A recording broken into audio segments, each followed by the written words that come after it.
Welcome back, ladies and gentlemen. Back to the Riyadh Masters. Of course, group stages here. It is MLP Dota and John X5 back with our next series for BBT up against TALON Esports. Jonathan, this is a big one. Both teams currently sitting in first place, tied up in Group B. Hard to say who the favourites are based on the score lines, but I'd say BBT maybe the slight favourites going into this. But what are you thinking, sir? I think it can be rather even. I think everyone is surprised with that early loss for BBT up against Secret. Otherwise, they've faced up against really tough opponents in Tundra, Liquid, arguably Shopify Rebellion as well, although they've been a little bit more hit and miss as well. But this should be an interesting one. Again, as you mentioned, the standings in Group B are still very open to shaking things around. Talon has been rising up. You know, they've had a lot of time to stew on this one for this tournament, Mike, missing out in Bali. So that time off is showing up for Talon just a little bit better here. We'll see if they can maintain it. BBT is not an easy team by any means. We've seen them pop off very hard. We've seen some amazing plays from every single one of them, pure in the off lanes, just looking dominant in almost every game that you and I have watched. Toronto Tokyo's been so on point with his Pause 5, stuff like his Elder Titan. It's just so hard to lane up against, so this should be a fun one, at the very least. A fun and close matchup is what I'd like to see here. I would agree, Jonathan. Hopefully we'll have a close match on our hands. I mean, you kind of said it. Talon have had a lot of time to think about their I don't know what to even say, gameplay, I suppose, strategy maybe. But they're looking good, Jonathan. Tied in first place. There's nothing base to say yet from John X Fire. We'll wait till after the Not series. yet. Maybe you'll have something else to say. We'll see. Hopefully not for your sake, because I know you get very passionate sometimes when you see certain things happen with certain teams, Jonathan. So we'll wait and see. Talon, I mean, they've been running some interesting stuff as well. Obviously, offlane Meepo been coming out for Jabs, I believe it was, and I mean, Jabs, to be fair, is one of those players that does run the more niche kind of stuff, which we love to see in particular. See if it does come out. In fact, what was it? Talon's last matchup was against TSM yesterday, I believe, and they did 2-0 that series. So that's a good little warm up, I suppose, from yesterday. But BBT, again, in my opinion, probably going to be the hardest matchup they have. So if they can tie up or beat this one, I think Talon will be sitting in a pretty nice spot. Not going to be very easy to do that, but it'd be a very strong win if they could make it happen. Yeah, they 2-0 TSM on, I believe, Whitemon's birthday, and it was his birthday. So that is quite the birthday gift for Mr. Whitemon. Just a Southeast Asian gift, I suppose, coming out there. You mentioned Jab's unique offlanes for our sakes, for any Talon fan's sake. I'd say you really hope Jabs doesn't do that. It can be funny sometimes. Nothing like offlane Rubik Jabs. That's something that we'll leave that at the DPC. We'll leave a lot of stuffs in the DPC for you, Jabs. You ran offlane Meepo, as you mentioned. If it works, it works. But let's calm down just a little bit, Talon. Let's not get too crazy. We're Sunby with a whip. We know he has that whip from Fnatic. He's been holding on to that whip a long time. Just let them tone it down. I know Did Fnatic have the whip? I don't know if they did, John. I'll be frank. I mean, back in those days, I can't remember any. Props to somebody. Like Talon's been doing great ever since he came along. I couldn't exactly say the same about Fnatic back in those days. But anyway, moving on. Draft 1 is now underway. BBT versus Talon. Go on, Jonathan. What are the priorities here? I mean, you're the Talon representative. Tell us, what are they looking for? Well, who knows? Again, it depends on what mood they wake up in, how crazy they get with the drafts. There's some flux on hand. Nothing too off the mark here on any single one of them outside of that offlane Meepo for Jabs. So should be relatively straightforward in draft. Maybe something like the Undying ban. Instead, they take care of the LC, which, prioritizing 23's lane a little bit more, not wanting to deal with more annoying offlanes coming out here from Pure. I'm wondering if they're considering stuff like, say, the Pure Ench offlane. That is pretty oppressive no matter what hero you play for the most part. So that could be something that fits in for BBT as well very early on. That's something that we've seen a lot of success for BBT as well. We shall see. The Timbersaw ban from BBT is taking care of a Jabs Mikado flex there. And they will take care of the Broodmother, so not willing to give out the cheese. They did have first pick overall in Talon. They could have maybe gotten away with leaving the Broodmother up, but don't want to have to deal with it either way. What's going to be the opening? Should be some flex on hand, although sometimes Talon does go with like 2 core picks in the first phase. Could be something they start off with, but Should be something simple here. Maybe something like the Ollie here, or Ollie Jabs Flex. Something like that. What we tend to go for, they usually save a Q here for later on. Sometimes they even last pick like a Q Jabs hero. So something a little bit more open here in the first phase. What is available? Undying's been left in the pool. Should be a fairly straightforward pick if they want to give Ollie that. It's been very popular here for good reason. It's just so lane dominant. Really good contribution in team fights. You know, most of the time you really just would rather not play up against an Undying. They're thinking about it, Talon. A lot of emphasis on this first pick, but they're going to go down the silencer route. So BBT now have the option to go back for the Undying if Toronto Tokyo wanted to play that.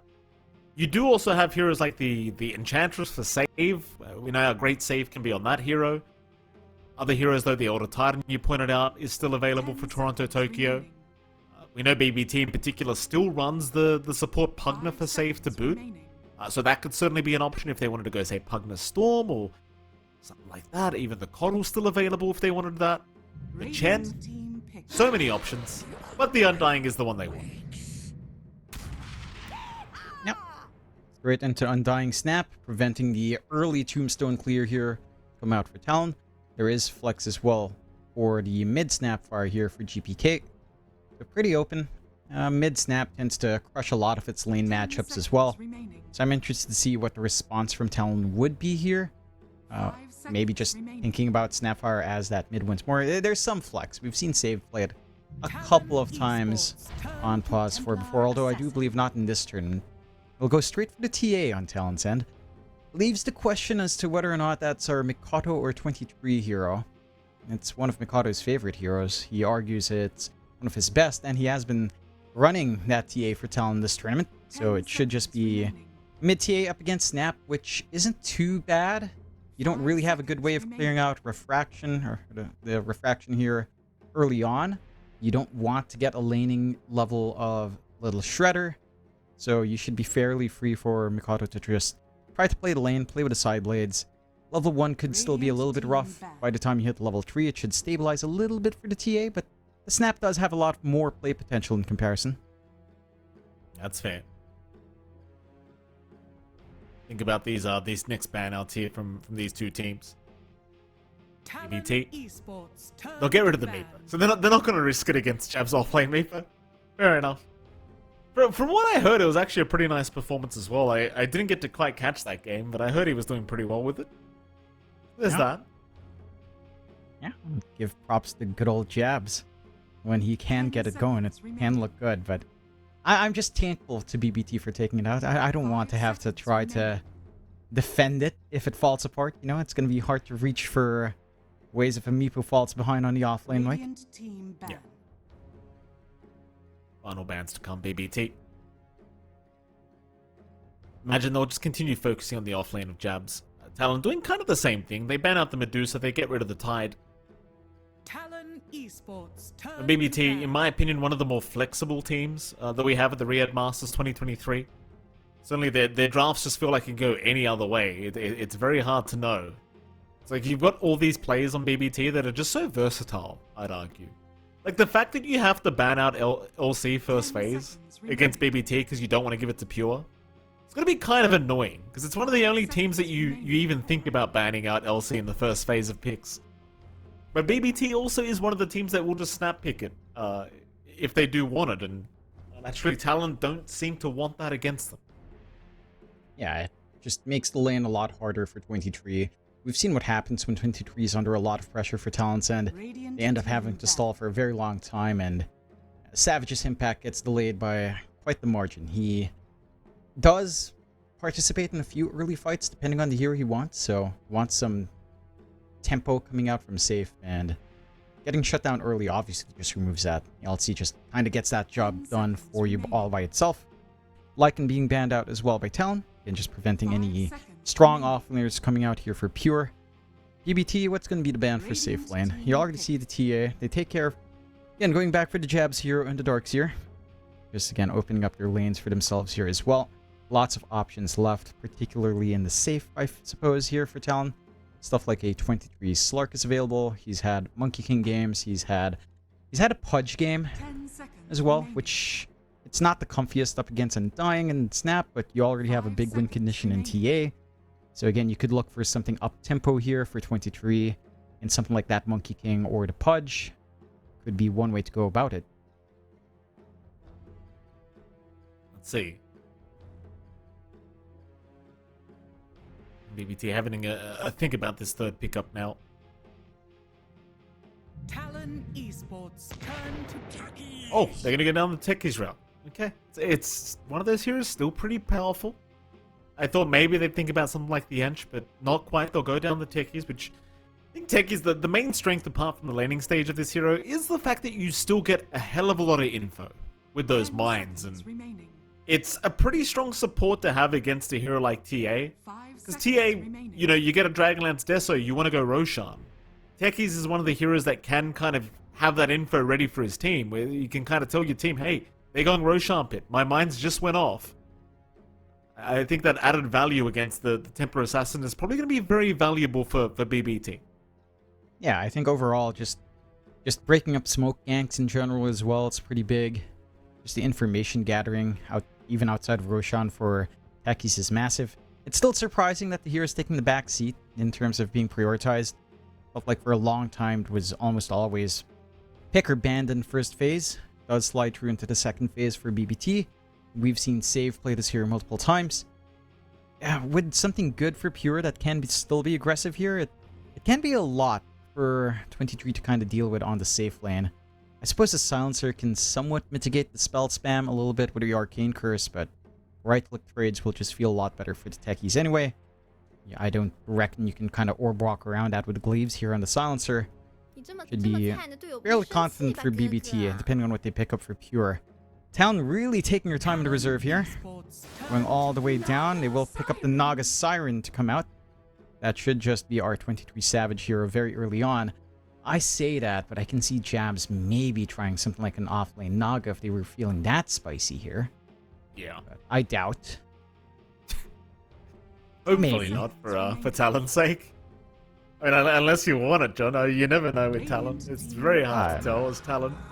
They're going to go down the Rubik. I mean, I like this hero. I think Q's one of the better Rubik players coming out from SEA. And quite frankly, I mean, Q, in my opinion, is probably the most stable position 4 coming out of the region right now.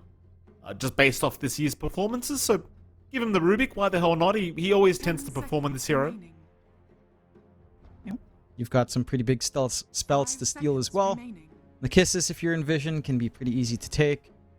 The Tombstone's nice.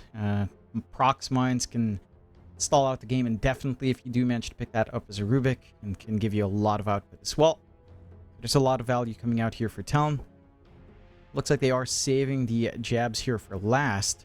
We'll have to see what options will be left in the offlane, unless again, you get something quirky like the Naga offlane, which theory crafting a little bit. It can be fine. It's an aura builder. I believe we have seen stuff like an aura building Naga before, although that tends to be on more like the support role.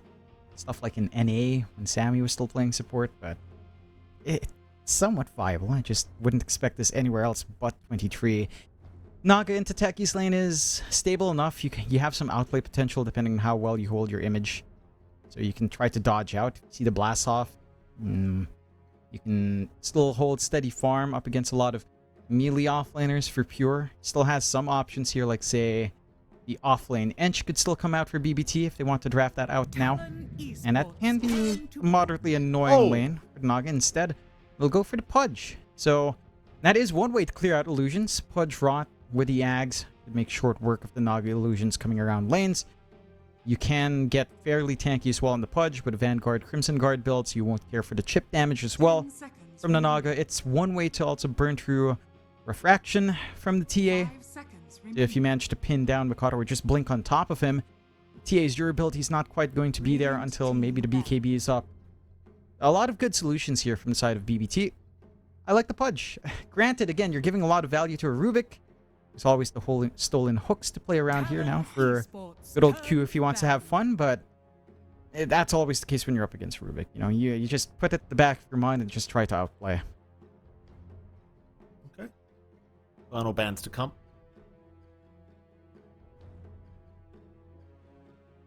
See, position 1's being removed 10 from seconds Talon. So Pure might just be playing that offlane punch. Why the hell not? We've seen it before. I think it works fairly fine. Still looking for a hero, arguably for Radiant team ban. Nightfall, of course, as they do ban the gyrocopter, which we did see yesterday from... Am I remembering correctly? BBT ran the POS 1 gyro yesterday? Yeah, they did. That they did. Talon Esports. There's the turn to Morphling kick. banner, just in case. Talon, how do you want to finish this draft off? Offlane pick for jabs is what we're looking for. I think they're expecting the offlane Jabs Naga, actually. Oh, they are. Those are too, all. yes. They're both 23 Savage bans on the Monkey and Morph. What's left for Savage if they are going for a Savage pick? Gosh, I guess there's a Slark, although that can be mildly annoying. There's something like the Face's Void. You don't have the best damage to throw into the Chronosphere, but that is a Savage specialty. They'll go with the Enigma. Okay, so Oh. they don't actually go with the Jabs offlane Naga. They'll run it more bog standard here for Talon. They'll That's go fair, with the Jonathan. Enigma instead. I mean, I say they'll go with the Enigma. Jabs has run the offlane Rubik. 10 So, seconds again, and that was in the DPC. It didn't quite work out, but could happen. 5 seconds You can never remaining. say never with Talon sometimes. No, you certainly can't. Oh, BBT, final pickup. Let's see what they want. Do they want the offlane punch? Do they want the safe lane punch? I still think it should be the offlane punch, but... I mean, safe lane punch against Enigma's pretty nice. Kind of the thing, like, the impact of the islands are going to have just do nothing. And yeah, they go the offlane route. They'll go the Sven instead to deal with the Enigma. And it does well against the Naga, to boot. Might still be a high armor hero in the Naga Siren, but it kind of works the other way. Because now Naga might have a few difficulties dealing with this Sven. Either way, though, I don't mind this draft of BBT too much. Might be a little bit challenging to execute, but I do like it. I like the Sven into not really just Naga, but TA in general. Warcry plus eventually your shorts if you get it for free. Does mean the minus armor burst play coming out from Mikato. It's going to be hard to pull off even up against these squishier targets in the backline. Like stuff like the techies can actually stay alive through the onslaught. The initial onslaught coming out here. So it's a really great solution. Your one worry here for the Sven is kiteability, but you've got this potential Ags build up on GPK to help you just catapult your Sven forward. You've got saves coming out on BBT with, say, the shard pickup on Pure down the line. You've got a lot of aggression in your lanes. This is a Sven and Dying lane coming out for the bot lane here for BBT. Not the easiest thing for the Enigma to deal with. And we have seen what happens with a slower Enigma game for a lot of teams on the off lane. If your timing's thrown off, your impact can feel a little bit hard. Outside of that, though, all things considered, this is a pretty decent black hole game for the Enigma. Again, not the Eidolons per se, but playing around a big teamfight control here for Talon, you've got the Song to set up. You've got Song into Black Hole that can potentially come out. You've got the follow-through damage from Mikado if they're clumped up. There are a lot of fancy things that can happen for Talon, but the execution bar is a lot higher as well. Okay. Well, we'll get into it very soon. Game 1 between Talon and BBT. See how this one does work out. Again, this is the both teams that are sitting in first place right now, along with Asta in Group B. So this is a series to see if we can kind of, jumble up the first place spot a little bit. Because three teams tied in first place, never going to feel too good. You want to see just one team being at that top place, and we'll find out very soon as Game 1 is slowly getting underway. Again, I think BBT might be the slight favorites going into this against Talon, but Talon are one of those teams you can't really underestimate because they do tend to pull off some magic when times get tough. And well, I imagine we might be in for a longer game as well because Talon they tend to drag you into the depths of that those very, very long games that we're used to seeing in SCA these days, which I do blame on Talon, by the way, Jonathan. That's the Talon's fault, though, Mike. Well, because they slowed it down, Jonathan. I swear No, before... if you watch the DPC, they do actually play fast games. The first iteration of Talon was a lot slower. Last year was, I mean, we had like a 14-minute game with no 10 kills until like 42. So that was definitely Talon's fault last year. And this year has been a little bit quicker, but they can default into a slower playstyle, which with the Naga Siren and TA, you can get yourself into, which is, not going to be too fun.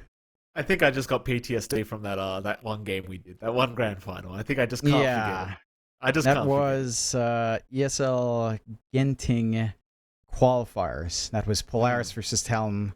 I want to say game 3 or game 4, but that entire series was like 5 hours, maybe 6 hours. That was like an incredibly long series. That was prime Southeast Asia. Although again, like Talon can play faster games, and we'll see if this is one of them. It certainly doesn't look like the fastest draft, to be fair. Their average match time. Do I have the stat here? Yes, I do. Average match time for Talon has been 38.8 minutes. Pretty sure for BetBoom it's been a lot. No, BetBoom's been longer, Mike. What are you talking about? Really? BetBoom said 40 minutes average match time in Riyadh Masters. So, and Talon's not as slow. There you go. Some good news, I suppose. My apologies to Talon. How dare I insinuate they're going to drag out the game? I guess if anything, both these teams might just drag out the game, John, with their playstyles. We'll have to see. In case people are wondering why we haven't switched over to the game, that's because we have a pause right now. So, gonna have to wait that out a little bit as Talon and of course BBT will just spam some voice lines. Looks like we're waiting for Q to reconnect on the Rubik. So Q's having a couple issues, but I'm sure that'll get resolved rather quickly. And hopefully we'll be able to have a good game one on our hands. Again, I think I favor the draft of BBT going into this. But I do believe it is still harder to execute. I say harder to execute. You've got an Enigma Rubik on the other side of things. So I can't necessarily say BBT has the harder draft to execute, but to be fair, I suppose you have the Naga sleep into black holes and everything like that you can kind of abuse for Talon, so it's a bit of a mixed bag, Jonathan. I just want to see how the game goes. We didn't get there yet. Yeah, I'd say there's a good argument for an Ags here for Savage, right? Like, you just want to kind of kite around a Sven. Just having ensnare through BKB is one way to make this game even tougher for Nightfall. Again, the Sven's going to have a little bit of a hard time early on for BKB anyway. That is the one weakness of Sven. It can be a massive hero, but if you've got the kiting locked in, you can kind of just prevent him from getting that damage out. We shall see as we do get into the game. Bugs have been resolved, whatever bugs those may be for Q. A lot of tips flying out early on once more. Smoke on smoke situation, but it's probably not going to... I say it's not going to amount to a kill. It seems like BBT want to go for a kill. They're running through the Radiant Jungle into the river, right into the Dire Triangle, where they might run into Jabs. Jabs sitting back with his own smoke, not going to be spotted, but BBT are still wrapping around, running right into Ollie, but Nightfall, he's not seeing the angle. They know somebody was there. Just not within vision for him to throw the Stormhammer out, and by the tier 1, tier 2 towers, it's a bit risky to try and dive in like that. That it is. And they had some interesting setup, though. Just a Stormhammer into a hook could have been a possibility here. Do manage to get a forward ward put down for themselves. Not spotted out by the side of Talon, as that was under smoke. But they might have an idea that the ward's there anyway from that movement. They could try for a D-ward down the line. Still posturing for these runes. I mean, you're up against a Pudge. Some cheeky hook plays Pure can get done here. Nightfall. The battle begins. He's spotted. Jabs and Q. Gonna just bully him away. Gonna be, I think, a 2 for 2, though Talon might find a third. And it seems like they will. Ollie's running right towards the third bounty, so they will get another one. Great start here for the side of Talon. Bottom lane, of course, is where we will get started. Jab's going to be on the Enigma, along with Q on the Rubik, against the support of Toronto Tokyo, Undying, and, of course, Nightfall on the Sven. You kind of already brushed over this, but this safe lane at BBT, could be pretty damn dangerous. Undying with a stun is always going to be scary to go against. I think Jabs and Q... I'm curious how they try and deal with the aggression that BBT can bring out. Yeah, all you can really do is just kind of hold out, try to get your level 2, level 3. It's still fairly annoying to deal with Undying once Tombstone's up, but you at least get some counterplay going with the lift back to help kite around the Sven if he jumps in. You've got the Malefice to cut off the aggression. It'll just take some levels to really get that going. Otherwise, it devolves into a farming lane. And that's a pretty happy lane for Nightfall to farm in. You can always threaten onto the Eidolons, as you mentioned. Jabs is not going to get too much utility out from Demonic Conversion outside of the Deny. He's going to be bleeding some gold back to Nightfall. The one thing you are getting out for Talon is the fact that Toronto Tokyo is not really finding double decays, so it's Q copying all the hits. And as long as Nightfall can't connect to all of those decays, then Q's just wasting a lot of mana, a lot of regen from Toronto Tokyo and burning down some mangoes. So this is just space out for Jabs. I'm just looking for a farming lane here for both sides. Yeah, absolutely. What about that mid lane? GPK and Makoto going at it on the Snapfire vs TA matchup. We don't see many Snapfires losing mid lane these days, though. Against a TA, he may find himself in a little bit of difficulty. Makoto, obviously a bit of a TA specialist on his end of things, so might be able to find a way to outplay GPK. They're now a pretty even affair between the two mid laners. Again, the first few levels for TA doesn't feel great here. Oh, And top lane, first blood drawn, Pure able to get 23 Savage, of all people. Pure, he might die to the curse plus the blood grenade. Oh, he survives on 9 HP. 9 HP is when he survives under the punch. Calculated. And sadly for Savage, that'll be his first death of the game and first blood to go the way of the punch. Excuse me, rather the techies. it's a really aggressive lane up top here for the side of BBT. So much forward damage. Even just sticky bomb to slow down Naga and isolate her away can be one way to get that done. You can bully out the silencer. And with your right clicks, you feel pretty good. You've got AoE damage to constantly deal. Nightfall. The illusions, although... Bottom lane, bit of a chase onto the Sven. Nightfall dropping extremely low. Meanwhile, Pure does go down top lane. Nightfall barely surviving on the Sven. Save. Not looking too healthy himself on the techies, but does at least make it out. Will hold on to the south for himself. Bottom though, it's getting rather spicy now, John. Like BBT, I thought they'd be a little bit more dominant than they have been at this bottom lane, because so far Jabs and Q, they are in control. Look at Q, trying to set up onto Toronto Tokyo.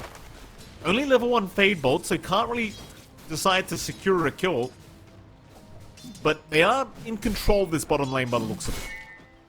Yeah, they just rode through that rough first level, really. Like, not giving any openings for the double K. Means that you can't really run forward here on Toronto Tokyo. He's popped 2 of his mangoes. He's popped the clarity. He still has something to play with, but you're just basically boiling this down to a farming lane with some aggression out for Jabs. There's always the threat when the Maleficent does fly on. Have to be a little bit cautious. Nightfall. Again, the chase is on. Toronto going to cut them off. We'll have the Tombstone off cooldown now, so can use that defensively if he does need to. He would rather use it offensively if he can. Toronto, being quite low. We'll try for the pull with Nightfall, and looks like this time they should be able to get away with it. But no, the Eidolons are going to intervene. Nightfall at least going to get those for his trouble, but... Oh, this bottom lane, it seems like they have to halt on the aggression for now. It's a little bit unfortunate for BBT. Not the ideal thing when you've got the Undying in lane for sure, but your farm for Nightfall isn't too heavily impacted. Not too far behind in comparison to Savage's farm. Definitely a lot better here for Jabs. The mid lane's where that difference is starting to ramp up a little bit more. Makoto is starting to feel really confident here. Mid lane, Makoto, he's going right for a dive in. And that is indeed confidence. He'll find a solo pick off on his own. Nobody around to help him out with that. Meanwhile, top Ollie at least going to drop for BBT. They do get a nice hook from Pure. That's a pretty huge kill from Makoto. Finding GPK solo. He's got the levels. Level 3 Refraction, not easy to melt down. For the Snapfire, allows you to dive pretty damn deep as the TA. You land one meld. The Snap doesn't have the best armor early on, although you do have the stats to pad out, but still not enough against continued right sustain from Makoto. 23. They missed the hook at least, but it won't matter. Pure now, he'll just dive Ollie. Ollie's down. Double kill for save. Savage, he just walked right up to Pure and just cops it. Yeah, he's not the strongest on the Nog right now. Level 1 Riptide, level 1 Mirror Image, really long cooldown and trying to dodge out spells. And gets punished for it. Does TP back into lane, but he is 2 levels behind now, 1 level behind as he hits level 4. But once Pure has the threat with Dismember, it becomes even easier to just manage that lane and look for the kill threat. TALON finding some play down bot, losing a lot more up top. Makoto's going to be the difference maker here. This early start for the TA has to map up into something. He's going after save. Kisses to zone out Makoto, though he's juked almost every single one out. One of them does land, but it's already too late. Sure, you don't get the techies kill, but who the hell cares? If you force out the Mortimer's Kisses, they are still going to find Q, who does rock up for the 6-minute power route. So you still get something for GPK. Makoto on this TA is still having the freest game of his life so far. And he is. Still able to farm up a storm, force a lot of utility down in mid, force all the rotations down mid as well. Although it's not opening enough space for Savage to really start playing his own game. Does have the double Wraith Band at least in Naga, but again, not quite enough levels to start hitting up that jungle. And that is the one big concern for Talon. Like, your top lane has kind of gotten crushed from these kills. Savage isn't having the best of starts. And Mikado the one to compensate for that. Mikado is rushing for the Dragonlance Blink, so he wants to take some early activity for the team, which is fair. Again, you've got some slow farmers in the Enigma and the Naga that will need build-up. So the TA taking up some early tempo here is going to be the one thing Talon needs to bring out. And for the side of BBT, and again, it's been a little bit rough as well for Nightfall, but the Sven can always catch up for him in the jungle. There is some stacks in the triangle that were built up in the large camp at the very least. So he can easily clear out once he has the Mask of Madness up. And Jabs, he's been given a lot of room to just get some solo XP going. Could look for some early black hole plays. It's not that straightforward for BBT to look for the cancels in comparison to, say, a Rubik game or a Silencer game. So, Jabs has some room in plays when some early items are up, I suppose.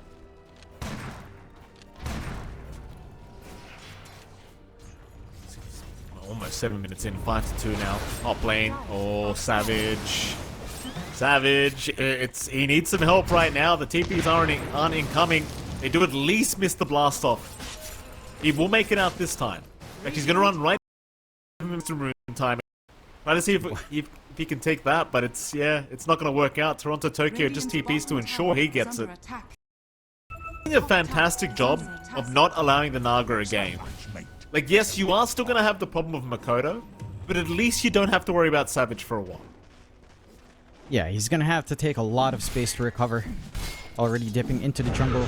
3 heroes up top. We've got the Dismembered threat on Pure. Early Vanguard up as well for Pure. And all you mainly have on Talon is physical output. It's going to be a little bit rough for Mikado, especially if you manage to get that full Crimson Guard up here on Pure. Like, the Crimson Guard plus even Warcry winning these fights, you're not going to be doing damage for a good chunk of that initial fight.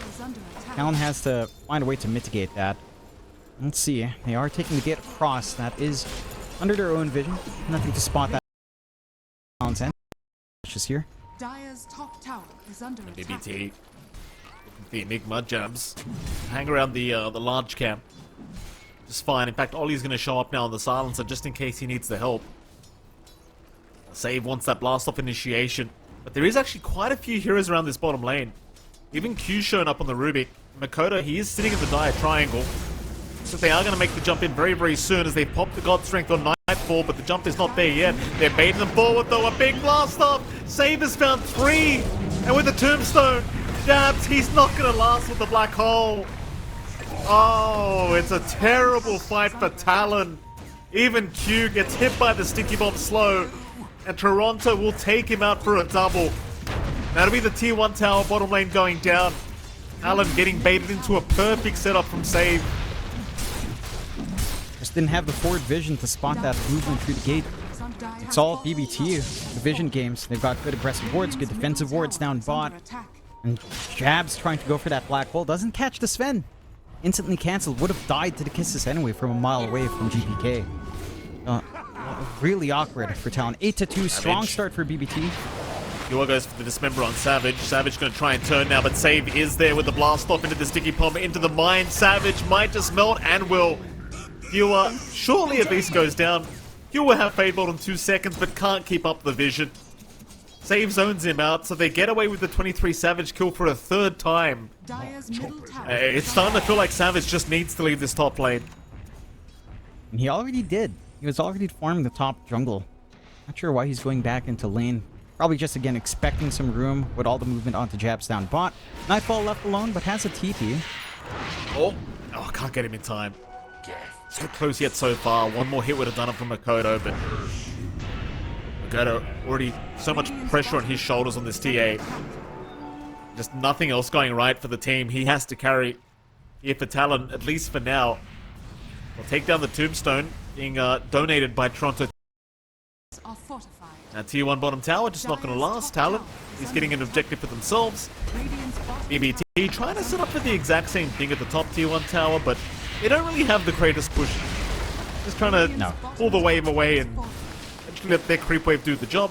But Talon, they are going to rotate and try to fight. Here we go. Pure's the big target, because Pure's getting a little bit too close to the Axe for comfort. Slow is there. Nurse hits as well. Pure should go down. Jabs. Oh, a nice lift from Q. Mid blast off, not allowing the save potential from save. Q very quick with the fingers that time around. Even took the proximity mines for himself. Important kill to find the streak on Pure was, and not quite there. It's actually on save as Q. Oh, there goes those proximity mines I just talked about. He's gone. BBT able to punish at least somebody on the side of Talon for that punch kill. Oh, get a big one. Pure dying there is a much bigger deal for Talon. Problem is, again, Pure's getting relatively close to the Ags, and that's a pretty scary timing when you're up against the punch. But it is. It's just going to be able to burn through all of those savage illusions that he's going to want to use across the map to clear out. The Eidolons are going to be free food for him as well. So playing the split push game here for Talon isn't going to be as comfy. They still need to stall for time, for sure. They're not too far behind. BBT 10-3, but only 1k up. That's mainly down to Mikado farming like a madman. Like it really is all in on this TA early on. He's the only hero with a game so far out of all the cores. Has his Blink Dagger already up.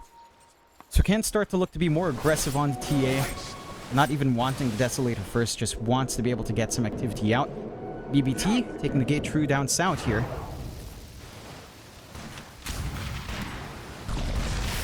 I'm gonna find a target. I have to leave the situation be. Everyone backs off from Talon. They're thinking about going back up top now. BBT, they'll go back through the twin gates. Up towards the top lane. Jabs is there defending on the Enigma.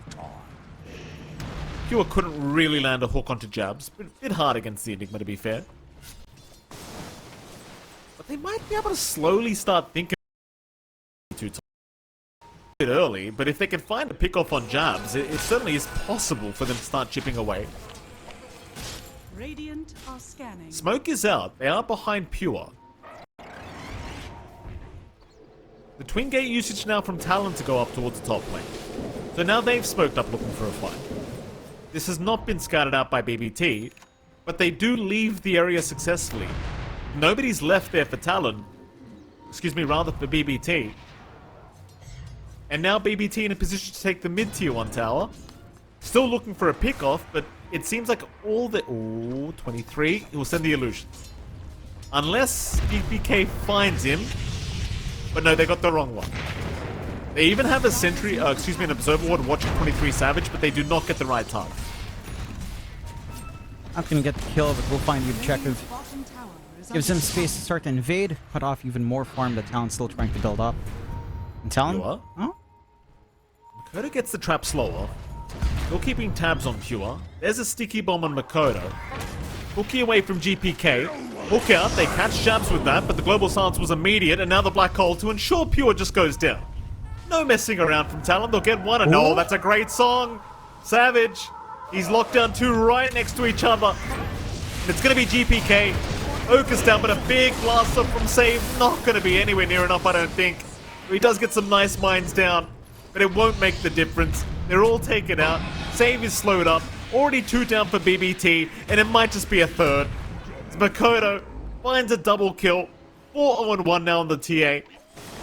Doing God's work at the moment for Talon. That he is. That's his. It's one of those games, you know, this tends to happen in a lot of Talon games, Mikey. Mikado takes control in the early to mid game. Compensating for rather rougher starts in the sidelines. Yeah, and to be fair, even after all those losses, Talons were keeping up in net worth quite nicely. They've got the Midas and Jabs Blink up for the Enigma now, so Blink Black Hole always ready to go. Mikado being far forward here with the TP Sin though. He's certainly very far forward. He's got the help though. Nice cookie stop with the Q lift up, but Makoto, he gets out. Quick blink away. I can't believe he actually blinked out of that. That's incredible. Well, that's refraction. Just not enough. You need Pure around to help you melt through that shield. You need that rod. You don't have Little Shredder at all for GPK. They're still going with a smoke here though. They might find Ollie. Bit of a consolation prize. Rod of Atos will lock him down. Ollie has no gameplay. Has to walk and accept his death. Savage sticking around. Oh, Savage? Isn't that the song? They're going to try for the techies. Save will go down. Tombstone to be dropped, and they're going to go for the fight. BBT, or with their pants down to the die triangle, they'll lose two, and now GPK being chased out by Makoto, who wants a bit more, and he might just have him. GPK's gone. My God. That's what you love to see from Talon. I mean, I question the reinitiation from Savage, but his team was there to back him up. And they were ready for that move. They sacrificed Ollie first. Managed to bait out a lot of spell use on him. They were baiting around with illusions earlier, so they don't expect Savage to actually step up anymore. And he shows up. He has the Manta, double Wraith Band, does enough damage. Has enough stats to play with, just a little bit. That is a lot of space coming out for Pure to full up for the Podge. So you can start to really melt in if he finds a good position, finds a good hook here in these engagements. The issue is just working its way into the middle of these fights. It hasn't been as tightly wound here for the side of BPT. They're trying to play around her spikes. They're giving Nightfall some space out as well, and the Sven does have the blink up along with the Mask of Madness and Echo Saber on that Sven, so he can start to really jump in and try to focus on that back line. But Talon, again, they've done a good job of recovering quite a fair bit from some really atrocious lanes. Mikado with a full Deso now, so you can really start to melt through the heroes. You don't have the full Crimson Guard up yet, and of course you're not going to have something like the Sven Shard anytime soon here. So more Burstblade to come. Starting to clump around down bot. Good scan from Talon though. I'm just waiting 5 seconds for the black hole, John. Link is up. This could be a very dangerous fight for BBT to try and start as Toronto Tokyo is just destroyed by Makoto. Save trying to get out, but there's your stun. Save. He's down. You will take it with the Fade Bolt. Talon in complete control now of this game 1. Looking to move into that lower side of the jungle. They could find Nightfall and GPK. It seems like BBT will retreat. Get out of that area. But you may have to sack the T2 bottom tower at this rate. Maybe Talon just go for Roche? Perhaps that's where they're headed. Need to take the gate up. Yeah, it does look like they're just going to stand back. Keep that build up. Supply that pressure. You're not seeing the rest of BBT. The Talon's vision game isn't that good. They don't have vision across the river. They've got one ward really just watching the river rune, that's it. They're playing under BBT's vision instead. Really good wards right on the edge of sentries to spot out. Not being able to get that deny on the river rune here as well. River ward coming out from BBT. Double damage coming out from Mikoto though. Maybe then that could lead into some aggressive plays out. Again, BBT has the info. Talon's just sitting back and farming right now. And it's BBT to group up for that Roche with a Sven. With a God Strand at level 2. We've got the damage here. I'm really surprised BBT gets away with this. It does feel like Talon have missed an opportunity. Like, you have the Deso up on the TA. You have a double damage room bottled up on Makoto. This feels like it should have been Talon's Roshan. BBT, though, kind of getting away with murder, I feel. They will take it. Aegis will be handed to Pure of all things in the punch, but I suppose he's the one kind of jumping in on the front line, so it makes enough sense. You know, I do feel as though Talon probably should have had that one. The first Roche, maybe not the biggest deal to kind of hand over like that, considering that, again, there's some counterfight on BBT. So, if Talon got it, I think it would have ended up being just a farming Aegis. I don't necessarily think they've got the high ground anyway, so if you're going to farm anyway, just let them waste your time on Roshan themselves, reveal their position, farm on the other side, put your own tier 2, which they're getting done here. Work their way down bot, use that Deso and Mikoto. They've got some Eidolon to help tank through, and it's going to be a tier 2 gone. You mentioned this earlier, but the push coming out from BBT isn't as fast. So even with a room up top, it's not like they can easily melt a tier 2 themselves here either. That's true. I mean, they aren't looking to fight. BBT just at least trying to get towards the BKB of Nightfall before they even think about fighting, but even then, he probably will want some kind of crit. You are? Make it caught. I mean, he's underneath vision and a creep wave. Makoto, who will activate the DD rune with the trap. Fuel's been slowed up, but Talon do not want to move to the high ground blind. Yeah, Pure does take a fair bit of damage from that Naga illusion, but to walk away. That could have been the Aegis removed from the game, but yeah, going into the high ground of the triangle without vision, not very safe for Talon. They won't risk it. And there's still the tier 1 TP point as well. Mass TPs did come out there from the side of BBT. so they avoid any awkward fights coming out for Talon. BBT, and they managed to secure their Tormentor. They've got the shard for free on Toronto Tokyo. He is working into his Guardian Greaves as well. If he did manage to get something like the Blink on the Undying, that Blink Tomb Entombment would be pretty damn big here in terms of saving from the burst plays of Talon. Talon, for their part, they feel pretty confident where they're scaling. BKB up on jabs, literally nothing to stop him from just black holing down unless Pure somehow gets a hook dismember angle going for himself here. And beyond that, you're free to just start these fights now with a black hole. Yeah, Savage having that full Mage Slayer up, working towards the heart. Mage Slayer being a pretty good way to counteract what you're trying to do here with your Pudge. So, one hit down, 35% less spell damage, plus the magic res. Rot doesn't feel as tough to play into, although the slow is still going to be really impressive. But at the very least, you're not going to instantly melt on 23 any longer. It's pretty easy to pass along the debuff anyway. So, have to see if this investment will pay off. Still maintaining a 4k lead, marginal at this point for Talon, but it's still up there. It's at least an item up in one of your cores. That's the side of BBT, looking for their own push onto that tier 2 now. Yeah, why the hell not? The safety of the BKB for Nightfall. Still the Aegis intact. They are feeling a little bit confident. They're trying to find a target. Jabs. He's the closest one to them. EPK can have his smoke broken. We'll reveal Jabs is around here somewhere, but they... Talon, they aren't really reacting to this at all. Like, they're just still farming the bottom side of the map. They don't seem to be at all afraid of losing that tier 2 top tower, which is fair, because it doesn't seem like it's going to go down anyway. Jab's just using the Eidolons to ensure that the tower does not take any damage from these creeps. Meanwhile, Save, narrowly avoiding a dust from Q, will be okay. I suppose Talon with the Naga TA, they're just more than happy to drag this game out a little bit. There's just no rush. There isn't. I think they're confident in trying to kite around Nightfall as well, and some control. Even with the BKB again, down the line, you've got a potential Ags build-up for 23. You've got the Black Hole to hold that Sven down, which doesn't care for that debuff immunity. Talon certain group up top. They are playing under Vision. They will get the D-wards out. Again, just a stall game from both sides. It does feel like BBT might want to be a little bit more aggressive, though. Like, they've been sitting on this Pudge Ags for quite some time. Yes, it is a farming tool for Pure. At the same time, it's when you're really strong as the Pudge. You know, before any BKBs, before anything like Pipe comes in, you're just going to be able to rip through pretty much anyone. Talon, though, going for their smoke out now. Running right towards Save. Save in a decent position to break the smoke from Talon. Not going to be the kill they really want to start with unless he had the gem in his hands, but he doesn't. Kind of lucky for Save that he didn't have the gem yet on the courier. I mean, it was on the courier, but it wasn't anywhere near it. Otherwise, you would have actually had some decent value with that kill. Yeah. Take some map control back would have been nice, but one big thing you get is Q having prox mines again. You get some information on your side. Pretty happy about that overall in the Rubik, of course. So they can take control of this bot jungle somehow. I love the mines on Rubik, man. The range at which you can put these things down. And it's so hard as well, because in the middle of a team fight, sometimes you just can't tell whose mines they are. You know, like, they're so annoying on this hero.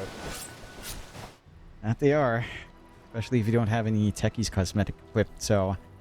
Tends to feel pretty rough. And, you know, just having a Rubik mines for your own high ground defense. I don't think Talon needs that anytime soon, but...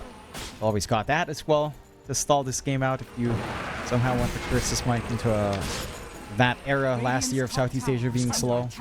Where they end up happening. Was that this year?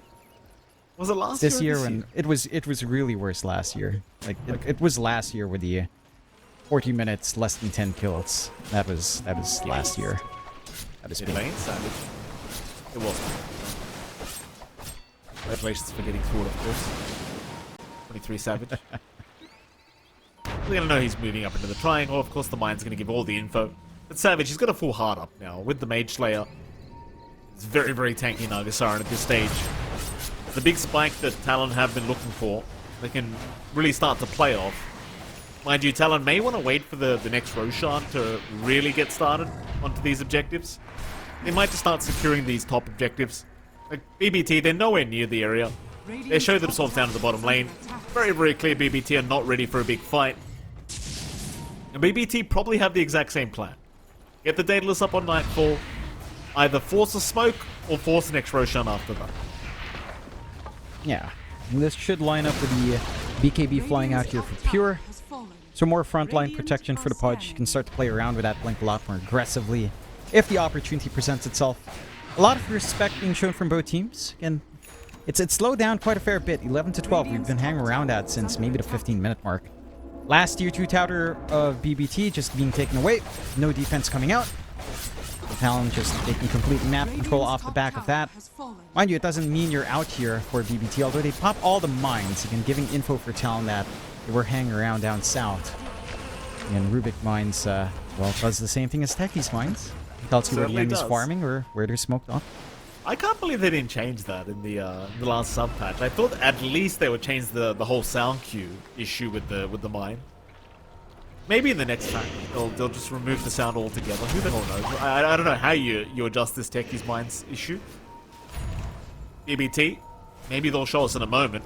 Pure jumping in for a hook, does actually land onto Q. They found the Rubik, but a nice lift away and a global silence, but Nightfall, that's a lot of damage. They've got the black hole in time for the tombstone. It's gonna save. They grab Nightfall into the tombstone, so Talon can't really prioritize off the back of the black hole. Savage, he's gonna pop the song to try and escape this team fight, and he will be okay. Can Makoto do the same? It seems like he probably can. So they only lose Q in the end. It's a pretty big win for the side of BBT considering all the spells committed out from Talon. Black Hole, Global Silence down, and the Entombment still being a tool for Toronto Tokyo. Saving Nightfall. In the middle of that fight, they managed to find that Sven kill off the back of Black Hole. It's been pretty detrimental for BBT, but Talon and forced a Black Hole in the middle from that initiation anyway. Not the best to catch multiple heroes here for jabs. Not able to capitalize off the back of it. So more stalling out. It does feel a lot better for BBT. You are starting to see their power here in Talon. Like they might have a couple of issues in damage, especially when that Sven comes in with a war cry. Still, Talon are the ones going for a smoke for the re-engage here. They are trying to make their way over. Roshan has officially begun.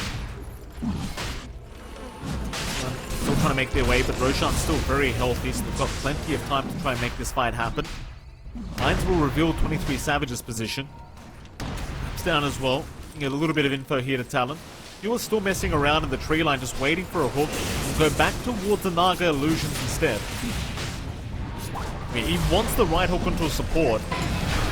Hook is there, they've got jabs this time. The Enigma caught out mid BKB, not looking too healthy. Still able to get away though as Makoto at least finds Toronto Tokyo. They're still chasing down jabs. They have taken him out, but it seems like BBT might need to retreat. Talon, they are still healthy enough to fight, but they are hanging around the north, the Roshan pit here, BBT. Waiting for the right moment. The Naga illusions, not scouting him out yet, but there you go, they will see them now.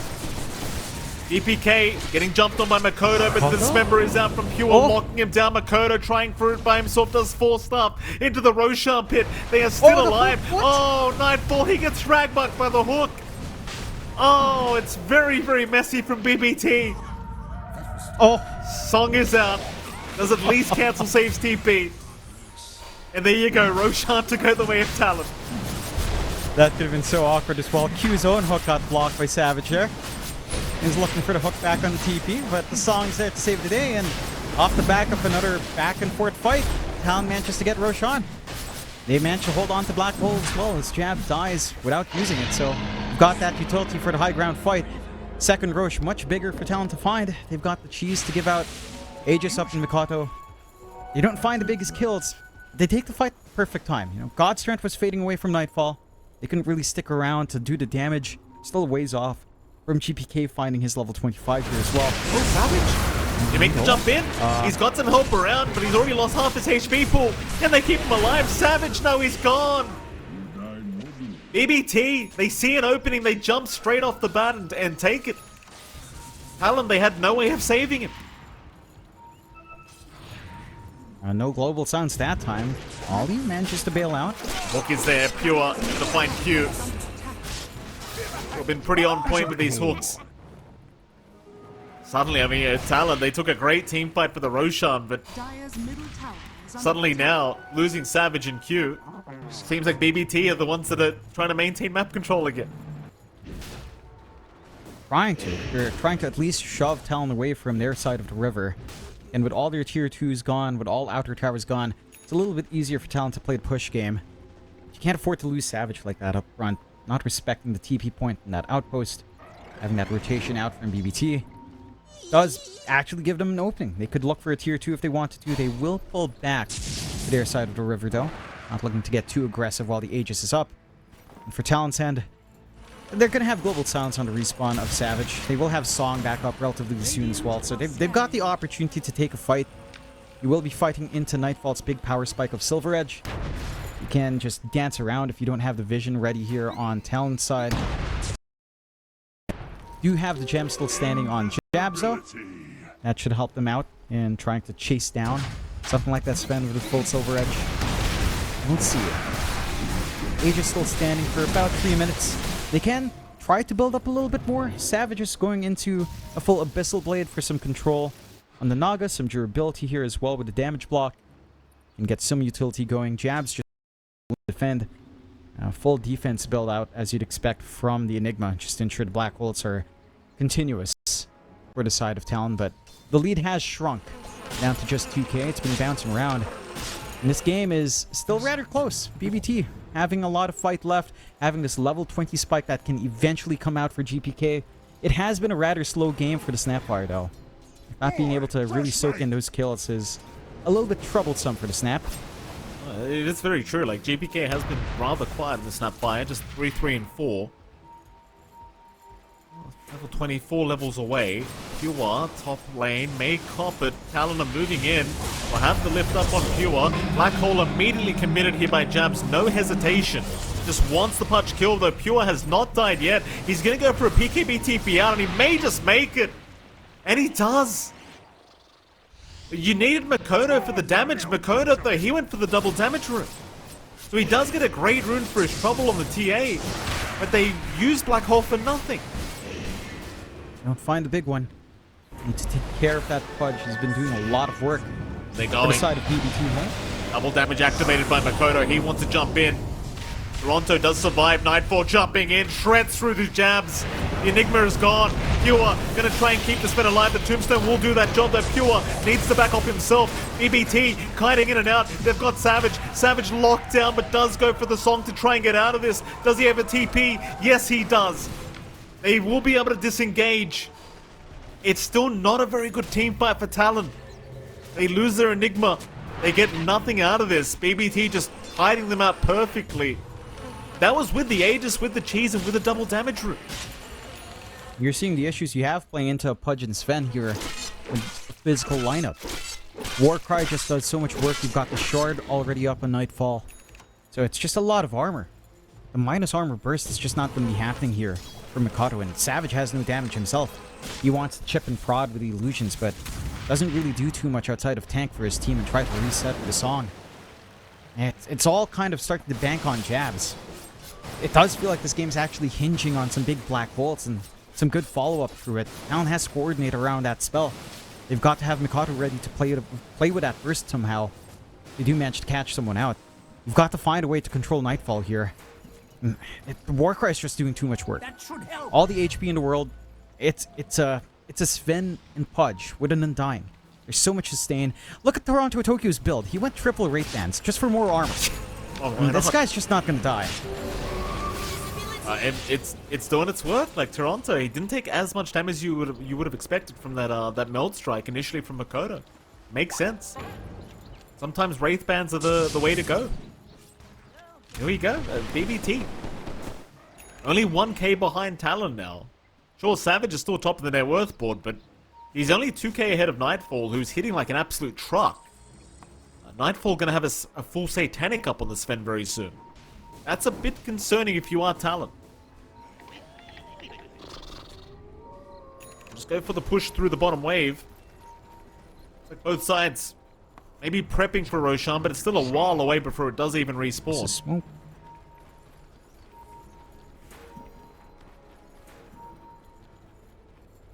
BBT, do they want to keep going? Find anyone? They will not find anyone, John. Just not enough forward vision. Talon managed to dodge out. Maybe under trap vision there. You managed to get a good read. And back off. They've got the nullifier up in Savage. A little bit more damage, a little bit more counter control here as well. Just to help pin down the target. 4 saves at the very least if they do come out here. Try to clean up. Need something more. I mean, they haven't even knocked on the high ground. Aegis has expired. And it's still going to be a little bit of time till Roche is up. BBT have vision around this area, so it seems like they want to fight. You were trying to bait them in. Does get lifted by the telekinesis of Q into the Stormhammer. You are now copying the nullifier. Still has the BKB ready to go whenever. He's just tanking through all this damage. Look, it's right on target.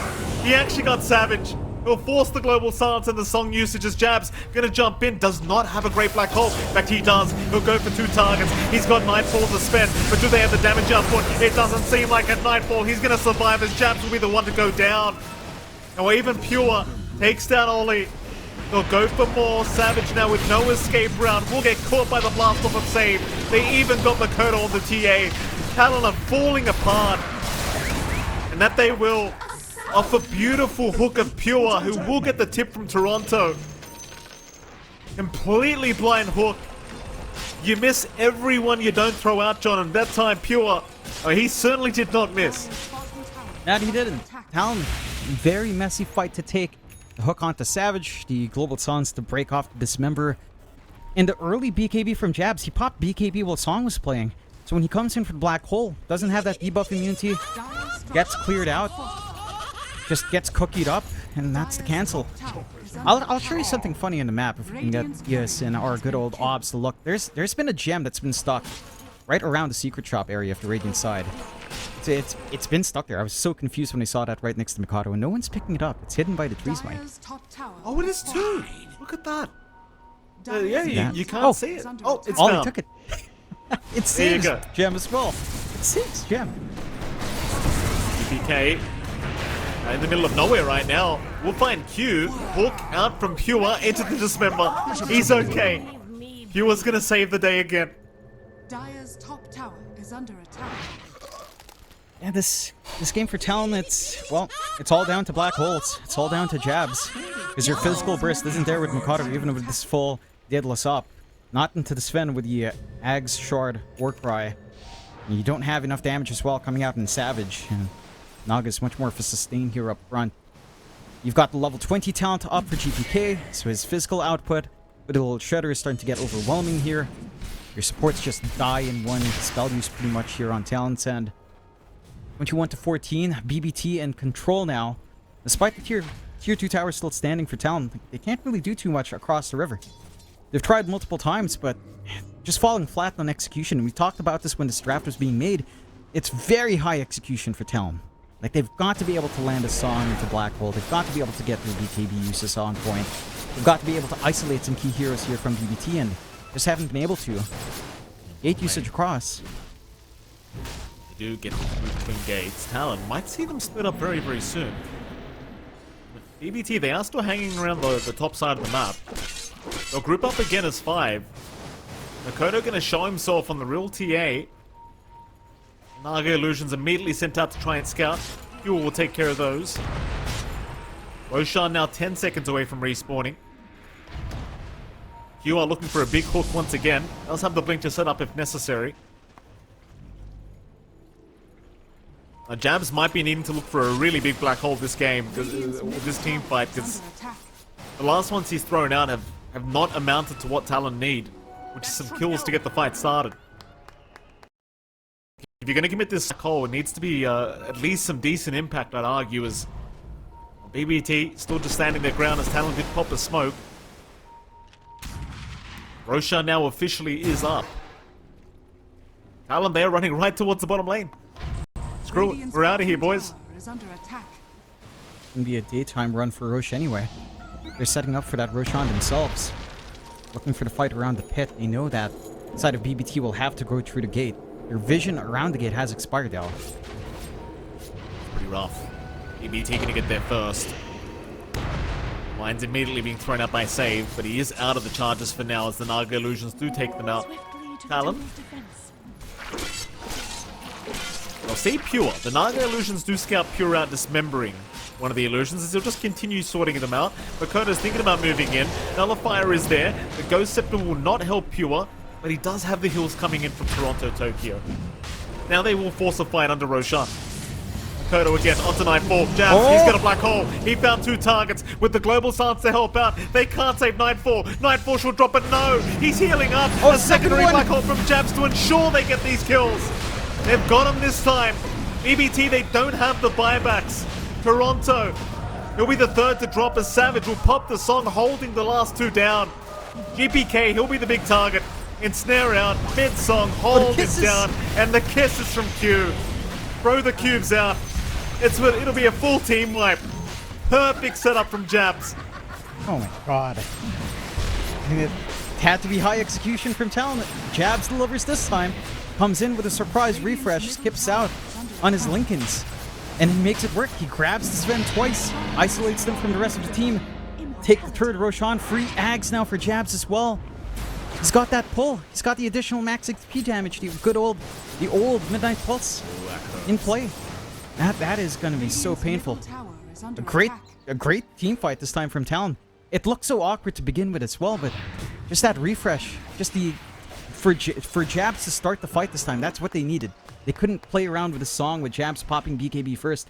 It had to be just instant BKB black hole. And Talon, they managed to make it work. They split up the side of BBT. Onto the high ground they go. All tier 2 is gone. They could gun for a lot in the high ground.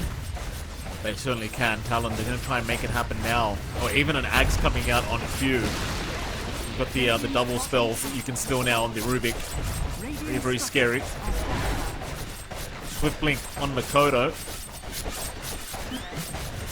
1 lane of barracks at least to go down. Talon might even stick around for the second. I mean, why not? No, they'll play conservative, they'll back off, they'll reset, maybe force another fight a little bit later on. Makoto was a little bit low on mana, so you might want to reset on him. They'll just take over the Radiant jungle for now. 43 minutes in with the 13k advantage. And still 3 minutes and 45 seconds on the Aegis, so plenty of time to try and go towards high ground again. And it's going to be BBT naturally that needs to find a way back into this game at the moment. BBT off the back of that last fight, not looking too healthy now. And Talon, well, they've got double black hole back up now on Jab, so an immediate 5-man smoke. They are not going to wait. This can get really scary. And that black hole with the Yags, so much damage. That pull, you can't run. BBK, if he's very cautious, Jabs might just solo black hole him if he's not too careful. In fact, they don't even need it. Telekinesis, Nullifier, kisses, everything being thrown. Nightfall gonna jump in, but the black hole is out again. Jabs has got 4 targets with that one, and he'll refresh on a 3 targets. They are just gonna melt. Or are they? Nightfall, he was saved by the tombstone of Toronto. Nightfall's fine. Nightfall will heal up, and suddenly Talon are the ones to go down. Makoto trying to run, gets harpooned back by Nightfall. And it seems like Makoto may just drop the Q, is trying to save his life, but can't do it. Well, was that a tombstone save from Toronto? Yes. Is that what it was? Oh my. It's really just that entombment, man. Saving Nightfall, ensuring that the black hole doesn't have that big impact you'd want it to, and all of a sudden Talon can't burst down the big issue. They can't take care of that damage coming out from the Sven. And they get wiped. That's a double black hole gone here as well. They're gonna be able to rip through mid into the high ground. They can start to pressure. No buybacks in Talon. It's a scary time. This is gonna be a really tough defense without Mikado up. And Jab's 20 seconds away to at least one set of racks could fall here. May look at the tier 3 tower. You're gonna sight the vice up on Toronto Tokyo now. It's a pretty funny build to look at on Undying. 90 Grooves, 3 Ray fans, and a Cycle Vice. That's where Toronto Tokyo is at the moment with this Undying build, but it has been working, so props to him. Last off from save, not gonna land. That'll be... Backdoor is out, but EBT, they will still get away with that 1 rack. So even out the game, if I say even, maybe they even take the lead in the game, because that mid-rax is a bit more valuable, I'd argue. Suddenly the net worth lead is nothing to write home about for Talon. Just sitting at 5k. Gonna be even less now with a couple bounties being found by BBT. Man, Toronto Tokyo, what a player. Like, this guy goes from winning TI by playing POS 2 to then switching to POS 5 in a brand new team. And just every time we see a game with this guy, he's always making huge plays. Every time. And he is. Just stands far back enough to get the tombstone off. And he has the Guardian Greaves to deal with the silence from Ollie. So you need to be able to find the Undying here, but he stands so far back. That last fight worked out for them on the Roche just because they were so clumped up around the pit. That next Roshan still a long time away here as well for both sides. BBT. One good team fight away from basically just clearing out high ground. Maybe not even having to gun for Megas. Tier 2 still stands down bot after all. They can certainly end the game off the back of another fight with no buybacks for Talon. Talon going through the gates, going hunting, but they don't have the best forward vision right now. Just the Watcher and the Ward watching the pit. They know that they are being pushed in, so they could try to flank from the south here. Dire's middle barracks are under attack. Yeah. Tier 2 bottom tower gonna be sieged by Talon, by BBT. Talon, the ones that need to respond. Talon, when they are behind, they'll get some vision down. They'll try to prep for a fight. Nobody from BBT have moved their way down towards the south yet. Seems like they'll take the Watcher and maybe just take the Tormentor. That they will. No shards even. I think everyone's just got shards right now, so they don't even need it. Talon waiting towards the south of that bottom lane. Their opportunity, just trying to hope for a straggler to walk into them. Radiant's top tower is under attack. You are immediate TP. Nightfall though, jumping in. We'll go into the Silver Edge and just run. They actually make it out freely. Nobody gets caught here by BBT. Even Pure and Nightfall just casually walk around and walk away. No one showed up for the high ground defense. No one shoved back the waves. They expect Talon to be doing something sneaky through the south. Just managed to dodge out in big fight. Jab's being very patient. He's been looking for that double black hole again. Identifies the targets he needs to go for. He's got to find Toronto, Tokyo. Talon, I mean, even with a very marginal lead, at least have one full set of racks down bot. That lane will always just naturally shove in. Mid being down melee does hurt a little bit more. But you've got the Nog. You can always send the illusions out to clear out. So they are keeping most of the waves shoved in their favor here, except for top. Let's see. Next Roshan, we'll see in about a minute and a half on that respawn timer. Could end up pretty much just being a daytime Rosh down south. Another free Ags can fly out here. Something like the Ags, I suppose, on Mikado could be really nice to just work the map a little bit better, dance around side of BBT. Along, of course, with a secondary life. Just being cautious. One good team fight is all it takes for both sides here. Buybacks, you have a few set up. A lot more on Talon than are on BBT, though. BBT still holding their base for now. There's your smoke out. 5-man smoke. Line being drawn towards the top lane of barracks. BBT maybe trying to do something a little bit cheeky and force a defense from Talon. They're rushing right towards that area. Keeping in mind, they can take these racks very fast. Even Pure now. Refresher orb available on the Pudge. Will dismember. Be a bit of a problem, I think, for Talon. Roshan would be up in 10, so they're not going to go directly towards the top lane, but rather just check for the Roshan. Scan is out from BBT, but it's only on some Naga illusions. So Pure is just going to go back and address that. Roshan's still 2 minutes away. Quite a bit of a timer. He's going to buy some time for both sides to get their lanes pushed out respectively. In the meantime as well, you did have a butterfly being built up on 23 Savage, and he does have the full item up now. You are approaching that very late game stage where both sides are just going to have 6 slots on all their cores. BBT also almost at that level 25 mark for GPT. So looking to get that up, looking to get the full Daedalus up on the Snapfire so he can actually start hitting real damn hard. Towards the bottom corner of the map. Around that Roshan pit again. BBT will get in there in time to take the Twin Gates high ground. Some D-wards on these traps. Roshan 1 minute away. This next fight would just dictate how the game finishes. Such an important fight for either team. Fewer again walking up completely blind, is going to get blood grinded up here by 23 Savage, but he's just such a tanky boy. He'll get the BKB off and he just heals through it. He is literally just healing through all the damage output. They can't deal with him. No. Does force the BKB out though. Allows BBT to regroup with the smoke. They've got that vision control from that ward they have on the gate. They can try to force something out if Talon does get a little bit too cheeky. Roche only 30 seconds away. This is the fight that determines the game. Our scan lands it.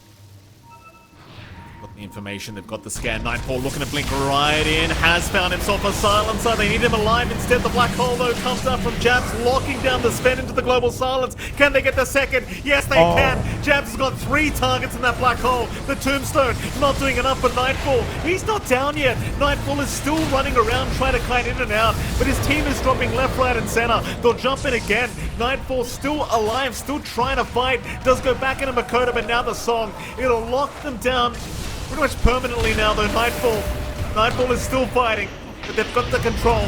They'll take him down. He'll buy back into the team fight. Talon, can they keep going? Makoto's gone. Savage, it's all him by himself, but it's not enough. Talon is in a very tough scenario now. Roshan should go the way of BBT. Costs a lot of buybacks. Very worthwhile for BBT. Securing that Roche. GPK hitting 25 in that fight as well. Clears through all of Savage's illusions. He was been kind of caught on the punch. Ollie and Q will take him out. So there's that going for you. They at least got an off-lane punch for their trouble.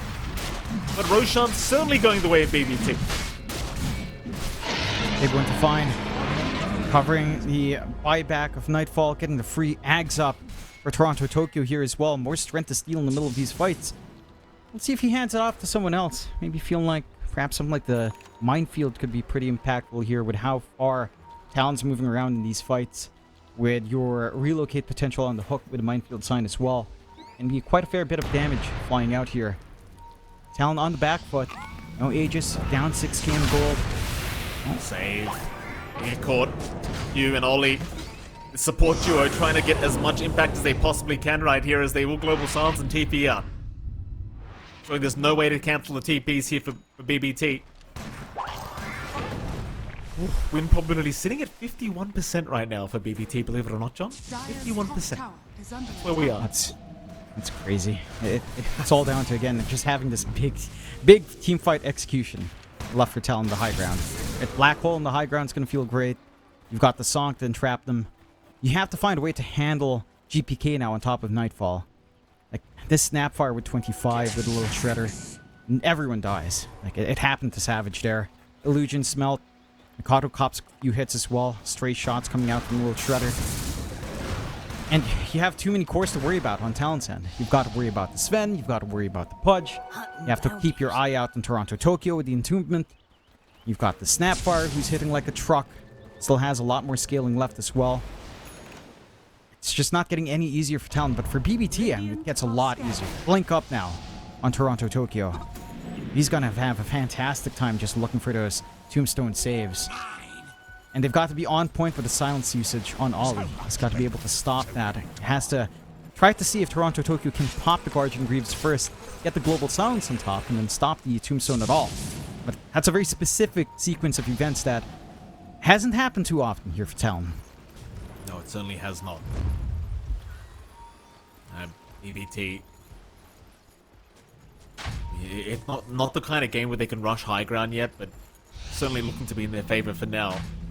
In one good team fight would be all they need. And you do need to deal with Savage and Makoto twice, because they do have buybacks. Just what do you do now as Talon?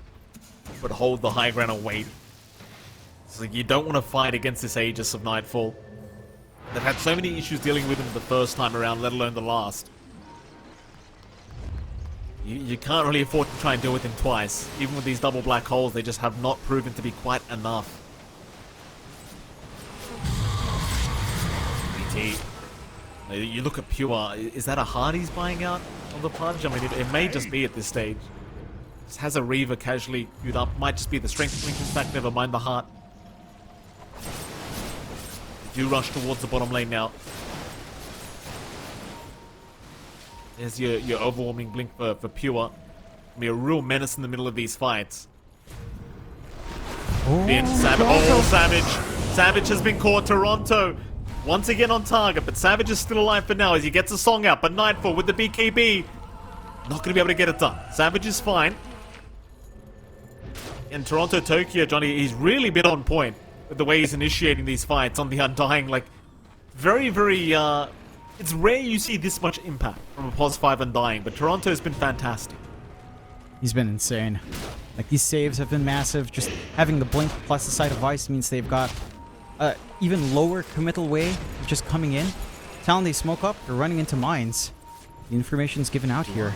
The thing is, Pure is so tanky. He's so tanky. They're gonna try. Hex Nullifier, Midnight Pulse, and I say he's tanky. Pure is dropping pretty damn quick, but no, the cookie away. Onto the high ground though, so Jabs will just black hole. No messing around. Maybe a little bit unnecessary from Jabs with that black hole, but I think right now they'll take the kill where they can get it. Just take it. Can't afford to bleed anything out here on Talon. And BBT instantly just going back to base. Holding out. You know Talon's going to be looking for a high ground somehow. Buyback is available on Pure. Double damage on Mikado. And that could be the big turning point. This could allow some of that burst to come true if they manage to isolate and some of the key heroes. They've got to stop Toronto Tokyo with the saves. They've only got one black hole to work with here. Could be enough. What damages has Makoto found this game? A lot. A lot, right? It's been like non-stop double damage for Makoto. Nightfall. I mean, he's a tanky boy. Another fire will be thrown out. He is still perfectly fine though. Song is there. Nightfall gonna be locked down. Jabs does have that secondary black hole to throw out now. But it's not going to be thrown yet. He is waiting patiently as the global silence going to be committed. But Nightfall, he'll get the BKB and turn around with the God Strength. That's the God Strength BKB down. Talon slowly getting through the utility of BBT. Onto the T3 towers. Keep in mind, you do have level 26 now on GPK, so he does a lot with that little shredder. But not enough apparently. Just the Naga Illusions is tanking it at this point. Nightfall jumps in again. Makoto, he's the big target. He is still fine with refraction. In fact, Nightfall may have gone a bit too early. He is still trying to heal up through with the Satanic. Nightfall alive. The black hole. Jabs. He got two targets. The Tombstone again gonna save from Toronto.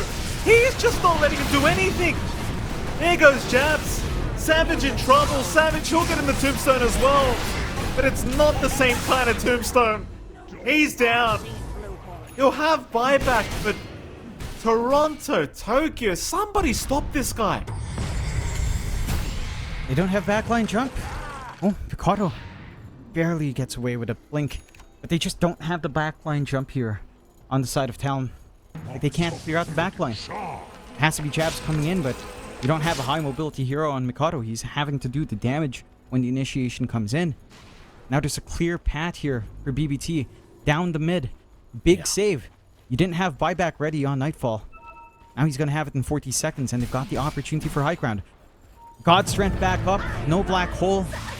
No buybacks on two heroes. Oh, Q. He's hooked straight away. He does have buyback available, but it's going to be a 3v5 bit. EBT going right in for the tier 4 towers. How do Talon defend this is the real question. I mean, they've got to try. They don't have the time to wait for Jabs, I don't think. He's still 24 seconds out from respawning. They could try to buy the time to give themselves a real good chance, but there's a song. It looks like Jabs. He's got buyback gold. This could be a huge black hole, but where is he? He's going to jump in. There's a 5-man, but no, the Tombstone is down. Nightfall, he's being dragged into the black hole. It's not going to be enough, Jabs. It's just no damage. There is no damage from Talon. EBT just shredding them.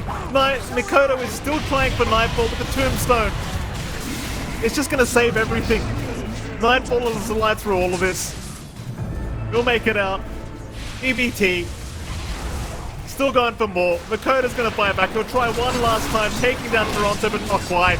Toronto makes it through. There goes Makoto. GG needs to be called. It's a full team wipe. With no buybacks left, BBT have done it. Game 1 to go their way 60 minutes in. Just as the tier 5 items spawn up, EBT will get it done.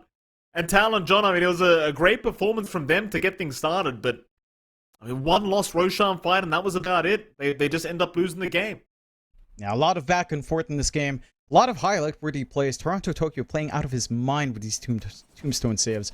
I don't think we've ever seen it be as impactful as it was in this game, but good God, just getting all of those saves in those black holes, having such a fantastic start here for Pure on his off lane, a massive factor as well.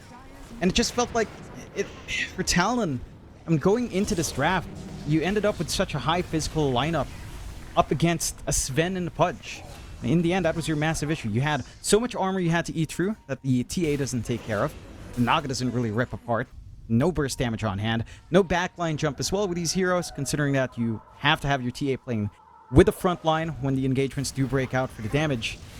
And it's just really damn tough for Talon. Like, BBT played out of their minds. Like, insanity. Pure and Toronto Tokyo really were the highlights for me. Like, these two did so much work. Pure in his laning, Toronto Tokyo with his saves. Like, it was amazing to watch.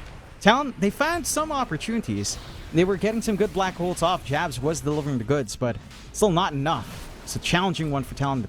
And BBT, I mean, they're showing us why they're #1 right now, Mike, in their group. Oh yeah, Talon obviously showing a pretty good performance themselves. Like BBT, yeah, like they win game 1. Props to Talon for putting up a great fight here against his side, at least for game 1. I wonder what you change up going into game 2 for Talon, because it was a pretty close affair, which looked like it should have gone Talon's way at a lot of the stages of the game, and so many fights to kind of keep into consideration. Like, how many times did Nightfall get that close to dying, but just was saved, or just managed to lifesteal just a little bit? So many times it felt like this was the Roshan fight Talon actually won, and then the next one was the problematic one for them that they just could not pull off. You see Talon very, very happy with jabs that time around, but again, big black holes coming in, and yeah. The saves coming out on Nightfall, making it impossible to deal with the Sven. Just what do you do? It's outplayed at the end of the day, right? Yeah. Just again, all the space in the world for Toronto Tokyo. Stand back, play with the Guardian Greaves, wait for the global silence, get the entombment off. Has the Hex to initiate as well to force out usage from Talon, force out utility. And it was just an overwhelming game for Talon. And BBT, they're showing off why Undying should be a ban every single time. That save. This is post-nerf as well. It was way easier to get those saves off beforehand, but yeah, it's such a crazy spell, a Tombstone right now with the utility you get, and well, BBT. They take game 1 in pretty strong form. A lot of back and forth, a really exciting game. And it's down to Talon. If they can force out the draw, they're still in the contention for that tied spot for first place. And of course, just keeping their position in the upper bracket start. But a 2-0 here could start to drag them down, maybe into a lower bracket start as well if they're not too careful. So we'll have to see if they can rally for that game number 2. Let's see if it does happen, John. We'll head off to a short break, and right after that break, we'll be back with our game 2 draft between BB Team and, of course, the side of Talon. We'll see you soon.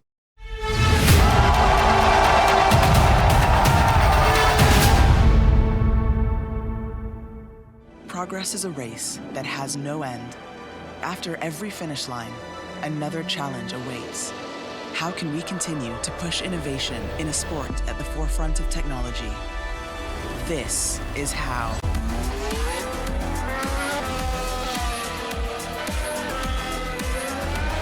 Discover how Aramco and the Aston Martin Formula One team aim to meet Formula One's sustainable fuel targets. Aramco, powered by How.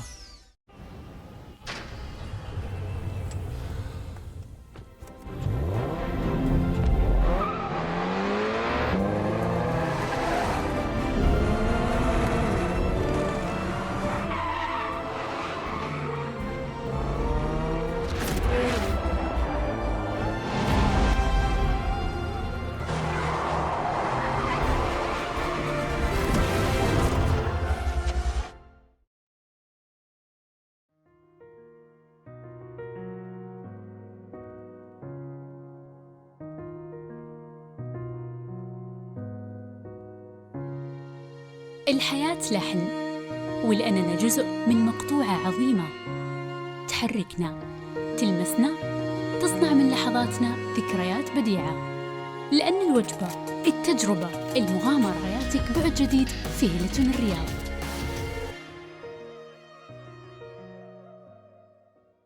all-new Honor Magic 5 Pro.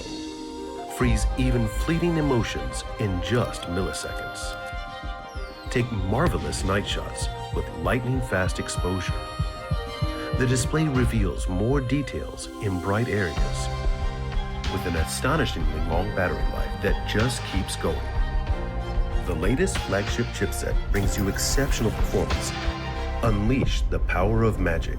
Honor Magic 5 Pro.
Welcome back, ladies and gentlemen. We are going into our game 2 draft here between, of course, the side of Talon. Almost forgot Talon's name versus BB Team.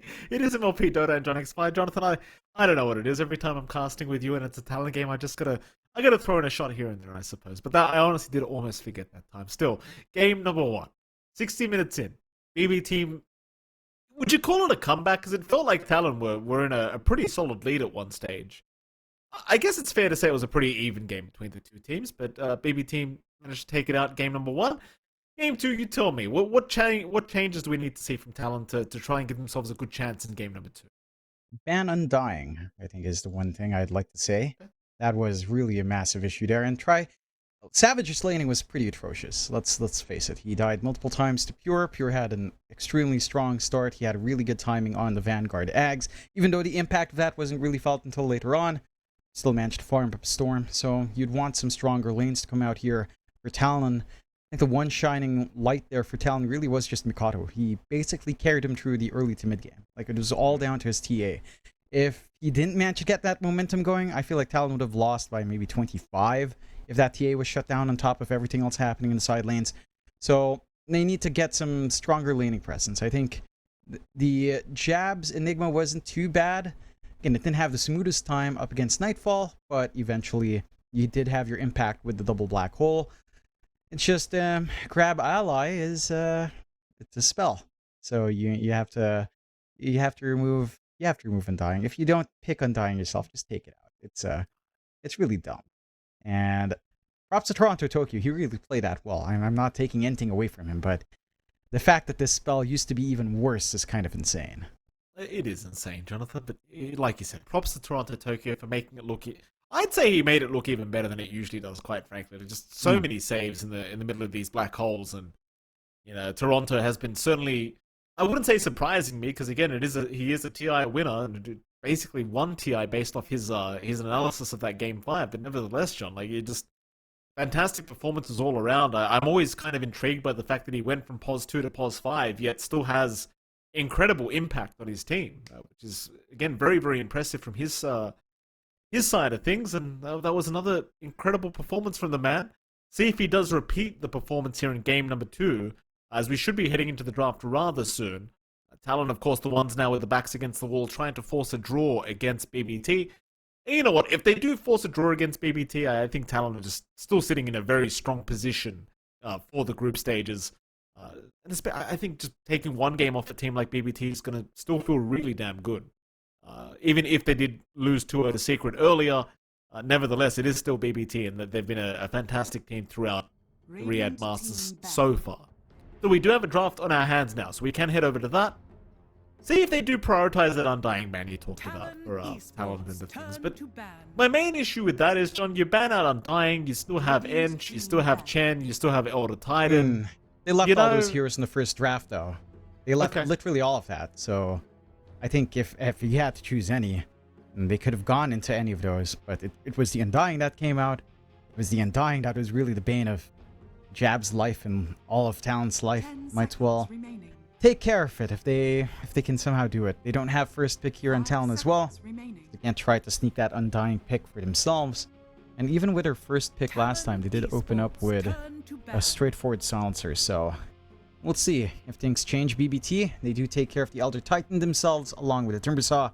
Talon, they do take care of the Broodmother, just preventing, again, that strong offlane from showing up. Will they want to ban the Undying, or will they let it through now is the question. I mean, they can pick up the Snapfire themselves if the Undying is first phase. Got the back-to-back picks here. But that could make it a little bit more manageable and just melting through Tombstone, making sure the save won't be as big. They could also look for better backline jump here. Like, all you had was basically just Blink Black Hole. No one else could reach further back to stop Toronto Tokyo. You could maybe rectify that with a Spirit Brother pickup for Mikato, although again, if you change its mid-hero from the last game, I don't think you'd even last past 25 to 30 minutes, considering how bad the laning start was for Talon. Maybe the change isn't going to come out from there. And we'll see. Talon digging really deep into reserves here to figure out their last ban for the first phase. This is where that Undying ban comes in. You've asked for it. See if 这么菜，你的队友不会生气吧？ Talon are going to 哥 make 哥 that undying ban now. They are thinking a hell of a lot about this this second ban, and they're going to get rid of the Snapfire instead. To be fair, GPK didn't have the worst game on the Snap, but certainly did not have the best. Seems like Talon just do not want to mess around with this hero again. Fair enough. BBT, they'll have first pick. They could go for the Undying if they want right now. Nothing really stopping them from doing so. 10 seconds remaining. Yeah, I wouldn't fault them for just going straight into it. They go to Bat Rider first, as that was left in the pool. And that is something that we've also seen start to surge back in support and offlane. So, should be feeling pretty good. That tends to be the Toronto Tokyo hero. That are just starting off at a really oppressive lane once more. 10 seconds For Japs to kind of have to try to deal with. We'll see what the response is from Talon. 5 They've still got the seconds silencer that they can go back into that Ollie does love to play.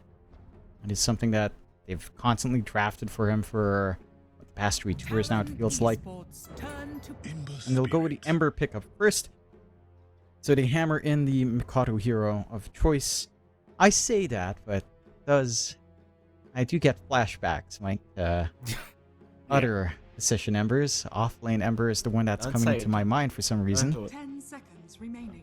Takes me back to good old Masaros playing that offlane for whatever reason. Masaros, Wasn't funny enough, Q played it as well in Pause 4, didn't he? He did. Radiant I'm trying to remember who was the first person to do the whole Ember Pause 3. You might be right. It may have been Masaros. I can't remember. But it was somebody that did that. Okay. I think I can clearly identify Masaros as the off-lane Storm Spirit. That I am certain of, and I'm pretty sure we've only... I don't think he ever played Ember, but we did get Q Ember 4, which honestly wasn't as strange. I remember Raji saying that Ember Pause 5 isn't griefing. Like, that was before he was kicked from every team, so to be fair, that's a very different time for Raji as well. Necrophos comes out now, John. A very bit of a different hero for us. We haven't seen Necro picked up at all from the games we've casted. So here it is, BB. They go for a second pick, Necrophos. Esports turn to bad. I don't know what to expect from this hero, John. I haven't seen it in quite a while. I don't know what position they're intending on putting this Necro in either. It's pretty open. Could be anything. It is. I just had a giggle because now you have the Entombment up against Reaper's Sight, so you get to That's experience true. that yourself, 10 I suppose. seconds remaining. Kind of funny just to think about. Whether or not the talent can execute the same way, of course, is a different question. It was pretty high stakes plays from Toronto, Radiant Tokyo. team ban. I'm curious about where they lane this. It does feel like this should just be our pure hero on the off lane, but there is some quirky things you can get done. Like a mid Ember up against a Necrophos is not a great lane for Ember. Necro will melt through your Flame Guard, he will out regen you, he will right click harass you down. That's actually a really winning lane for GPK if he does decide to run Necrophos mid. The issue with Necrophos mid is that it's not really a hero that plays too active. I mean, you run around with your team, but you don't really set up the plays. You're going to be relying on probably Pure. Again, if you are running GPK on Necrophos, you're relying on Pure's hero, along with Save and Toronto Tokyo to set things up for you. So, we'll see if that is something BBT is willing to sacrifice some playmaking from GPK just to have this really aggressive start to shut down Mikado. That would be one way to go. Again, Mikado did leave Talon in the game in the early to mid because they pretty much got washed out in the side lanes. Like that was a complete wash for Talon in the side lane. So if they just repair their mid, Esports turn to potentially bad. BBT just doesn't lose any lane and just carry through the momentum a lot earlier here. Nakasaran being removed now by BBT, not wanting to allow Savage another chance at that. Talon, they'll have to think about their fourth ban out. 10 seconds remaining. The scary thing about this BBT team, that I feel like I say this every time we're casting one of their series, but just such a versatile group of players. It'd be very, very exhausting to try and draft against these boys. For sure. Talon already down to about a minute 10 reserve time for this fourth pick. And that first game must have hurt Talon quite a bit, like being 2 Raxes up and just not able to finish off the game. Radiant Understanding team how ban. close you were from pulling off that game 1 victory is always not a very fun mentality to have going into game 2. They'll ban the Bloodseeker now. I feel like BBT have to take care of something like a Necrophos here. Oh, sorry, the Phantom Lancer for the Necrophos here. 10 seconds Necro doesn't quite deal with Illusion Heroes all too well. Talon PL into a Esports Batrider turn support to lane is pretty fine for a PL. You can kind of dance around early on. You don't have the hard lockdown you'd want to really pin down the PL either. They will ban out the Morphling instead, so Talon has a PL option here for 23 Savage if he wants that. What else is available in the core position? 10 seconds I remaining. suppose a Faceless Void can slide through as well, but FV into Batrider or FV into Necro is never comfy. Talon have to take care of, I'd say, Talon maybe a Esports pure hero. turn They take care of the Nightfall here instead in the Slark, although there has been Flux in the offlane, of course, but mainly been Amar, who's not here. So it should just be targeting Nightfall. What are you going to gun for, Talon? Probably just going to pick up a support, as they don't have the back-to-back picks. Looking for 10 something for seconds Q. remaining. Does love activity on his pause 4. 5 Does have his seconds remaining. Enchantress again. That has been left entirely alone. So could go back to that. Dispel on hand to help you with Necropos, I suppose, is nice. And helps you win out lanes. Could get some good rotations in early if you get a good creep. Although rotating onto Necrophos is never easy, nor is it ever fun. You might just focus on your side lanes a lot more here for Talon. I'll see 35 seconds now of reserve time.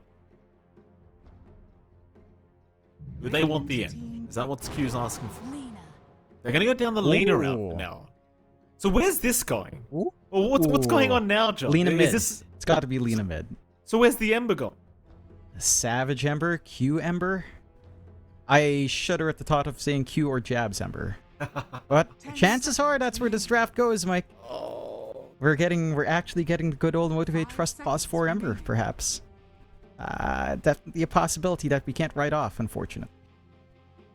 I mean, I think I prefer Pos 4 Ember to Pos 3 Ember, I'm not gonna lie. I guess we'll see. BBT, they're gonna go for the Lycan pickup. Yeah. Why the hell not? I mean, it's it could go anywhere. I know Nightfall's played the Lycan before. Pure could play the Lycan. So this hero can be very hard to contest if you haven't got the right heroes. In a kind of meta like this, it's proven to be pretty damn strong. So BBT, 4th pick now. 5 seconds remaining. They don't seem too concerned about this Lena pick either. Like, perhaps the confusion about where the Ember's going is just not there for them. To be fair, Lycan can run down Lena, especially as you are going for mainly your spellcasting build. Lena can clear out the army decently enough, but they do get really tanky, especially the Overlord creep. It's not going to be that much of an issue for BBT. You don't have the best Talon hard hold here from Talon as well to prevent the Lycan from dancing around. And they go with the Techies pickup here on BBT. So that should be our save here with a Toronto-Tokyo Batrider potentially coming out. Just a lot of aggression, a lot of map control once more. Techies +1 lane we've seen for BBT work out really well for Nightfall. Or for Pure. 10 seconds remaining. Lycan Techies lane it's pretty oppressive. It's not the easiest to 5 lane into. seconds remaining. The Undying Tombstone can be cleared out by Techies decently enough. Level 1, level 2 doesn't feel that amazing for the Tombstone. What with some Wolves to also help you out as well. So not the worst thing in the world. Talon, they've got to show their hand now. I mean, Ember Lena should be... I mean, I'd say should be a support pick, but and memories of a support Ember are there, and they'll go with a Terrorblade pick. So guess what? We could be last picking the Jabs here, Mike. Uh-oh. Let's see. And I think if I had to choose, I'd still prefer Q on the Ember. Yeah, that Based looks off like line. what will happen. You know, the thing is, I could have sworn there was a time back when 5 Midwin was seconds playing remaining. Pos 3. I'm pretty sure he picked Pos 3 Ember at some stage. And that's kind of been left in Oh. my mind, because I'm pretty sure that was a pretty rough time. I'm trying to remember if I've seen that. It might have happened. I Pretty have sure no you were clear there. memories. I feel like it all washes away, Mike. Is a lot of the moving under gunfire games. Well, the gunfire never ends. No. The team that's still moving under gunfire, so it just all disappears in a hail of bullets for me. My memory's pretty much just Swiss cheese at this point. It could have happened. Again, my memory is really just Motivate Trust, and I'm trying to remember if it was actually a off lane Esports Storm turn with to the ban. pause 4 Ember, and I think that's why it really stood out, but I can't verify that. I remember we were laughing so hard about it, and I'm pretty sure Motivate Trust lost that, but they did put up a really good fight. Then again, they're gone, so Yeah. none of that's relevant at all, Mike. No. 10 seconds remaining. Talon final banouts. What are you even banning? Is it surely a plus 5 one for seconds Nightfall? remaining. Like, the thing is, again, I think Nightfall would happily take the Lycan if he finds it to be the right game. Maybe not so much against the Terrorblade. High base armor hero, not the best for the Lycan to play against, but could still be his hero. You never know. Could take care of something like a Drow here for Nightfall if you're really that concerned about pause 1 matchups. I mean, overall, it doesn't feel like you need to dump down onto the Terrorblade even more. Seeing that you do have the Necrophos, Reaper's Sight just kind of ruins the Terrorblade, and you have some. Toronto, Tokyo showed off last time.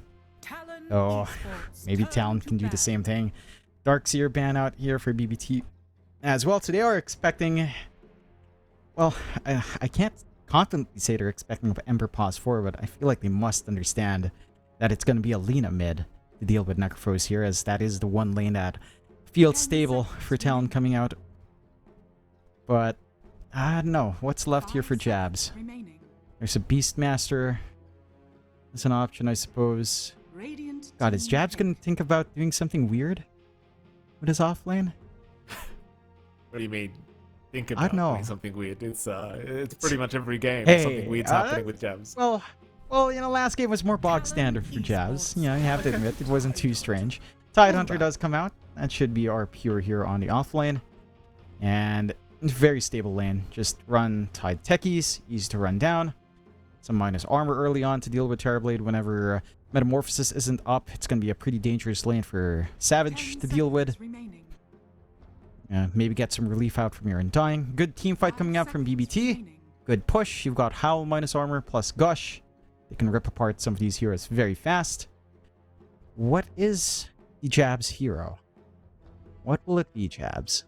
That's the question. What That's the big one. what is Meepo's there? It is. You wanted to. Oh, he's gonna get a Phoenix. Hey. So what's going on Oh. here? Is this an offlane Ember? Is it an offlane Phoenix? What's Jabs and Pew doing? It is Mikoto's Makoto taking Lena. Lena, so that's pretty obvious. Yeah, no, they're keeping us on edge here. Come on, pick it up. You look so scared. You sound so scared. Like you're really on edge right now. I can tell you just. Would you rather Phoenix or Ember offlane, John? Tell me. It is Phoenix offlane. Never mind. Do you like it? Is it the pick? I mean, it's good they against don't- Necrophos, right? Like Sunray burns you out pretty bad. What is it, John? To be fair, you don't have the right click to deal with egg, I suppose. There is that. You get True. some fire spirits going. It feels pretty good. You can go for a veil build up. It's gonna be pretty nice. Radiant's not too bad as well if you can somewhat rush it for Jabs. I don't know what to say. We're seeing an offlane Phoenix and a pause for Ember. It's a fire lane, Mike. It's a fire lane. They don't have any water here for BBT. The water's all the way down with Pure on the other Sure. lane. So, they can't set those fires off.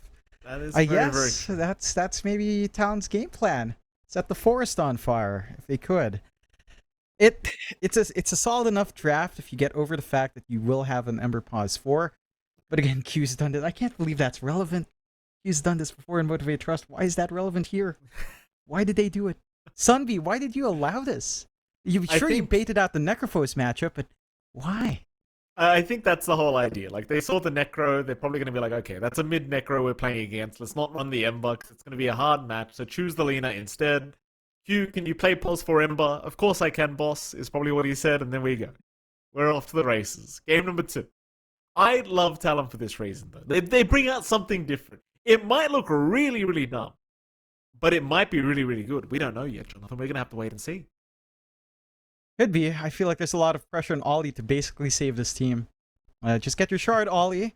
Do what Toronto Tokyo did. Just channel your inner Toronto Tokyo. Get some tombstone saves, and you have a pretty good time. It's mainly just wide single target control coming out outside of Ravage. So you save some from Lasser, you're happy. You save someone from Reaper. Happy tips out to 23. I mean, to be fair, 23 also picked Terrorblade into Necrophos, which is also pretty atrocious. So we'll have to see how much Savage can cook. And his Let him sponsor cook, is John. still saying, "Let him cook." cook. I let him cook all the time, and he cooks me sometimes. If he So- doesn't perform, John, he might be actually cooking very soon. There's some kitchen jobs out there, I'm sure, for Savage. If we have another performance like game 1, that laning stage is not good. He's got to fix that up real quick. He didn't have as much as he does. To be fair, it was against a pos 3 putt. You know, like you get hooked out of position, you're kind of just screwed. So this time against the Tide, he should have a much more stable time, arguably. That he should. Shouldn't be as rough here. We'll see. I mean, a Lycan... No, sorry, you're right. The Tide Hunter plus Techie's lane is stable enough. Just have to watch your spacing. If you get caught by Blast Off, you can die. For 23 Savage, not the highest HP pool. We'll have to just measure back. I'd say it's down to Ollie to work the aggression in that lane. We shall see. No forward movements for these runes just yet. Looks like a 2 for 2. Perhaps. The battle begins. And it should be. Pure going to show himself topside, not going to go for anything. It'll be a 2 for 2 trade. Last game around, I believe it was actually a 3 for 1 in favor of Talon, so this time, a bit more of an even start between these two teams, and if we will start with the bottom lane, you're going to have Q and Jabs on the fire duo of the Phoenix Ember Spirit against, of course, Toronto Tokyo on the POS 5 Batrider and the position 1 Lycan of Nightfall. Tell me, Jonathan, how does this lane go? This lane is pretty passive. You can start to get a bit aggressive early on for Talon's end. Maybe level 3 is the time that starts to feel good. I'm wondering what Q decides to level up at level 1 because he still hasn't gotten any points. He does have the early Orb of Venom to try to harass out. And I'm not sure what to expect. It's been a while since we've seen the Ember support. I suppose the Chains and Sleight of Fist build isn't too bad. Although there's always that awkwardness in how long Sleight of Fist is, but that does give you more time as a support to get free invulnerability, right? So it's free harass for a support Ember. I don't know why it bothers me so much to see how slow the Sleight of Fist is, honestly. I'm not even an Ember player, it just bothers me seeing how slow it's kind of. This doesn't feel right. Top lane. Does not. Save and Pure, of course, against 23 Savage and Ollie. Ollie having a decent enough time. It's Undying after all during the laning stage. Have a very strong start. Pretty 16, or rather 12 strength on the Undying at the moment through the decay. Doesn't have the level 2 though, so can't really go for the dive on Pure, though Pure is playing a little bit far forward. There's a reflection out. Blood Grenade does land and Pure is gone. Great play from Savage that time around. Already off to a fantastic start on the TV. Now, all set up by Ollie. Again, in this lane, it's down to this Undying to help set things up for the Terrorblade, help zone out the side of BBT. For BBT, level 3 starts to feel pretty good. And a threat of Blast Off and Sticky Bomb. It's a lot of magic damage. Toronto. Deal with 23 here. Bottom lane, he's on fire, Savage John. is dead. Oh, Savage is dead. Okay, that's not good. Save. He will go down for this at least. Pure does just focus down the tombstone, so gets that for himself to do. Toronto Tokyo, he got very close to dying down at bottom, which is why I was talking about it, but he does barely survive on a 20 HP. The level 1 Icarus dive and the Fire Spirit's not proving to be anywhere near enough damage. Yeah, I mean, a bit of an awkward start. Like, you get first blood gold your way, but Savage then ends up dying immediately. Yes, it's a for It's to watch himself every single time. Like, the magic damage just from techies is more than enough to actually handle. The Terrorblade, heck, even Gush is magical, so we'll just rip through 23 quite easily. And just have to try to sustain through. As level 3 approaches, that gets even worse. Down to the mid lane, which we haven't really taken a look at too often. Mikado is doing quite okay up against Necro. It's still a Necrophos lane. As Alina, he's still going to sustain right through. So you're not going to be getting as much as you'd want in Alina in terms of a kill threat, but Mikado is finding stable farm. Much more stable than he would have if he was the Ember. He is still set to have a decent ramp up into his Arcane boots. Probably looking for something like Arcane's Disassembly Ravels, perhaps, or just rushing some like Kaya, maybe a Witchblade for some mana sustain, and going for your Shard and Ag somehow. If you can get that done, then Lina does start to burst down quite fast, but it does take quite some farm for you to scale into that point in Lina here. That it does. lane. A bit of aggression onto Nightfall. Nightfall behind the tier 1 tower with level 2 Feral Impulse. Going to be just fine. See a lot of value for the magic stick in this lane, Nightfall. I guess spells being spammed out for him. Jabs doesn't seem to be having the worst time, but the thing is, like, in terms of trying to slow down this Lycan build-up, you're not going to have the best time, right? Like, Nightfall, while the levels come up on the Phoenix, it may get a little bit tougher. Chances are, he's still probably going to be able to... As I say all this, Nightfall's going to get jumped now. Icarus Dive is there. Nightfall surely goes down as Toronto is going to help with the Flame Break. Icarus Dive or Fire Spirit's not really landing. Nightfall is still running. Jabs could not land a Fire Spirit, so Nightfall will be fine. I was just saying, Jonathan, that Nightfall should have a decent time just maintaining himself in this lane. There's Toronto now being chased by Q, who does secure his first kill on the Ember. Yeah, he's making it work, having a lot of presence out on that support Ember already. Up top, he did manage to force out a defensive dive away. Nightfall's still hanging around. Daisies, Nightfall. Okay. That's a little bit green. That was a little bit on the air. Man, does get punished. Nice pickup for Q. This is big for the Phoenix. You do want to skill up in levels very fast in this hero.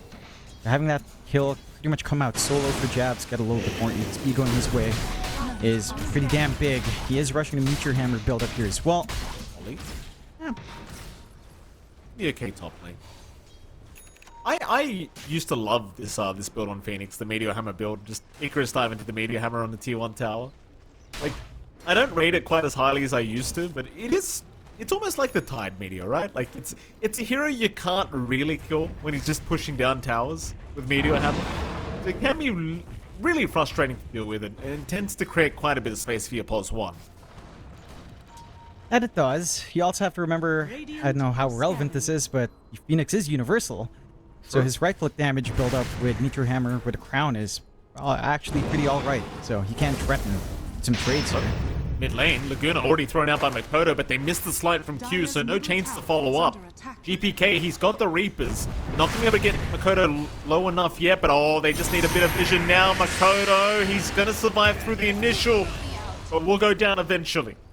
At least he doesn't give a stack away and gets a kill before he dies. Though you'd still have to argue, probably a bit of a win here for the BB team in this mid lane. And definitely is. Getting some early activity out for GPK. Q, firing one. Nice dodge. They have an Arcane Rune active on GPK, so he's happy to get aggressive, but perhaps not so much into the tombstone. Even being just back his way up. This Necrophos, he's off to a great start. 44 and 5 in terms of CS. Very close to the Rod of Atos now. Doesn't seem like it's going to be the most challenging game for him. No, certainly not. Until items are up, until that burst potential is truly realized for Mikado. And again, that does take time here. Bit of a sneaky play here from the side of Talon. Ollie trying to grab a rune, will find it. It will still be a 1-for-1 as Toronto Tokyo snags away the opposing rune from Talon's end, so not the biggest loss for either side. Not going to be able to find any kill opportunity either. And a 2-5 start, Talon looking a little bit better coming out of the laning phase this time around. But again, for the side of BBT, you're still finding your farm. That build-up is still there for Nightfall, although it's a lot slower than you'd want it to be bottom network right now. On the Lycan, the pressure from Talon has been a lot more consistent coming out there from Jabs, and Savage has had more space for himself. In fact, Toronto Tokyo.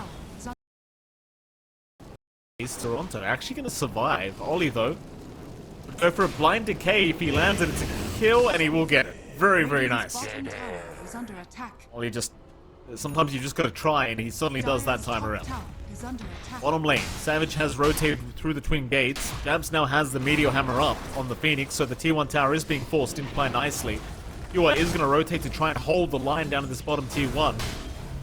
There are 3 heroes around. Pure, feeling like he's tanky enough to go through this, but the egg does get dropped by Jabs into the chains of Q, locking down Pure, and now the body block's coming out. 23 Savage doing a great job of it with the Ravage. Will be committed, landing on only 1.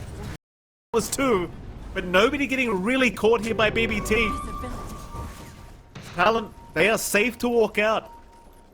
Savage did not get hit by the stun of the Ravage. In fact, now Talon, they might move back in.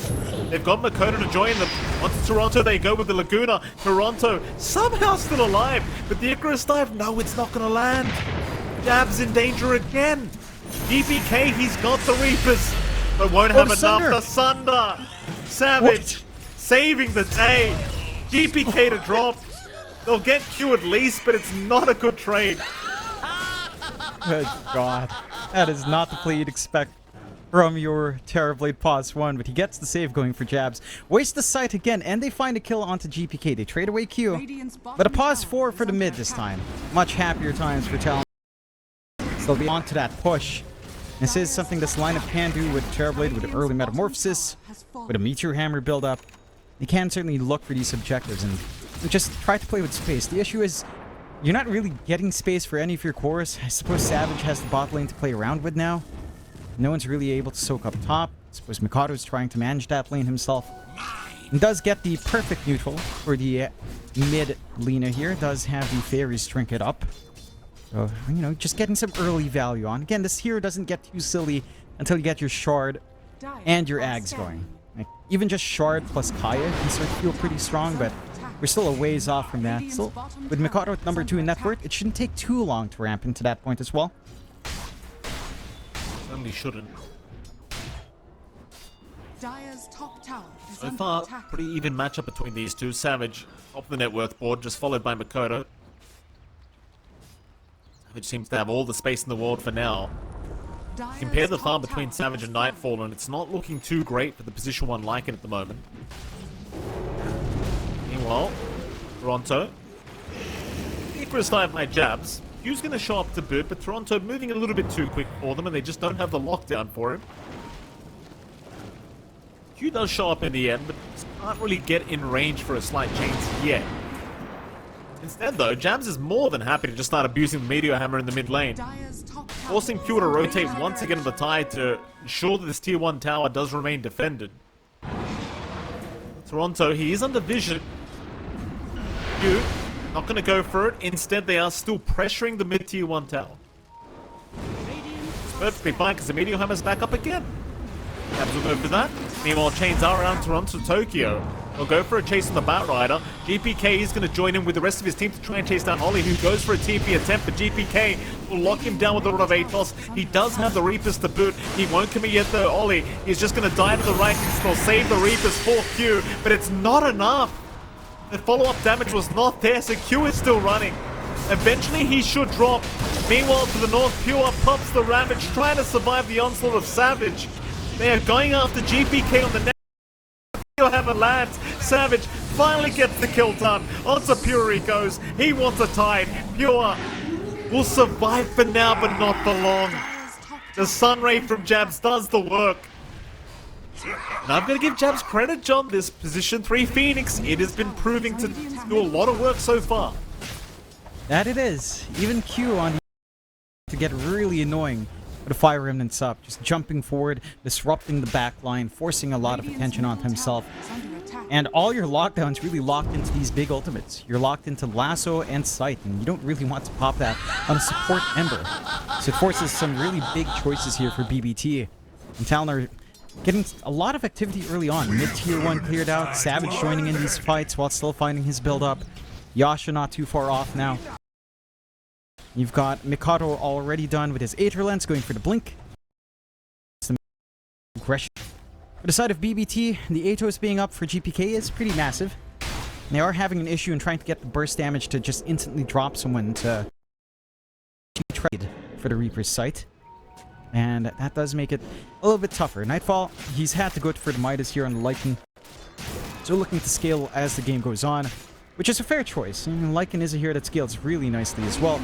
Feral Impulse and being a universal type, of course. But that push is already coming in from Talon, setting their eyes onto tier 2 just with Jabs. Meteor Hammer alone and some illusions can get that done. It certainly can. It's Toronto now, trying to just split push the bottom lane. Can he reach for the slide chains? No, not quite. Doing a fantastic job of just setting a pace here, Talon. And this Meteor Hammer Phoenix just doing so much work already. Just continue. It really does remind you of the Tide, but almost just better. Yeah. It's a lot safer. Having this bailout and Icarus dive, being able to reach further out, kind of get that done. And you do actually have the mirrored item, of course, on Pure. So you do have both offlaners going for the Meteor Hammer, the efficiency play. They will find mid-tier 1 for that on BBT, but they sacrifice that tier 2 bot. They have good wards still maintaining some control on that bot jungle. No D wards on hand here for Talon. That should allow BBT to avoid any more of aggression here. Again, if BBT are allowed to scale, their wombo combo is pretty damn significant. You're banking on Talon to kind of replicate what BBT last game with saves. Like potentially an Ags out for jabs down the line with the egg save is there. You've got the Tombstone save, of course, for Ollie, which is the exact same thing we had in the kill. So, as the game goes on, it doesn't simplify for Talon. It does feel easier for BB to start to stretch their legs with their Lycan, with their Tide, and with their Necrophos here. But it's been a little bit slower. Like the fact that GPK's had nothing but Atos, no Reaper's Sight charges up as well, is kind of rough considering the cooldown on that spell. It's on pure. Scan out onto Ollie on the tier 2 top tower. BBT, they'll throw the scan out, but you're going too much off it. You're still waiting for Nightfall to get to that Echo Saber timing so you can actually think about going for these fights with this team. See, Nightfall had to go for a Midas to feel like you can actually come back in the farm department as save. Was considering a jump onto Q and Ollie with the blast off and the taser, but decides better of it. Makoto now showing up topside. GPK will see him. The initiation though is somewhat lacking. I say that Pure now has the Ravage available, so it looks like the GPK bait is going to be coming as the blast off is going to land save. Landing on 2 with the blast off. Pure looking for a Ravage opportunity, not going to find one yet. Save, popping a fair bit of damage. Laguna through as well, going to get the job done as Pure. Is he going to Ravage? He will eventually. It lands on quite a few heroes. But it may not matter. Pure is still chasing him down. Chains up in 1. Needs to slide a fist for this. Pure is still just trying to outrun him.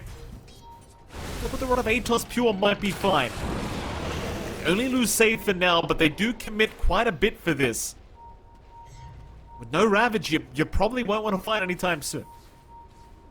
You certainly won't. Ravage for Egg.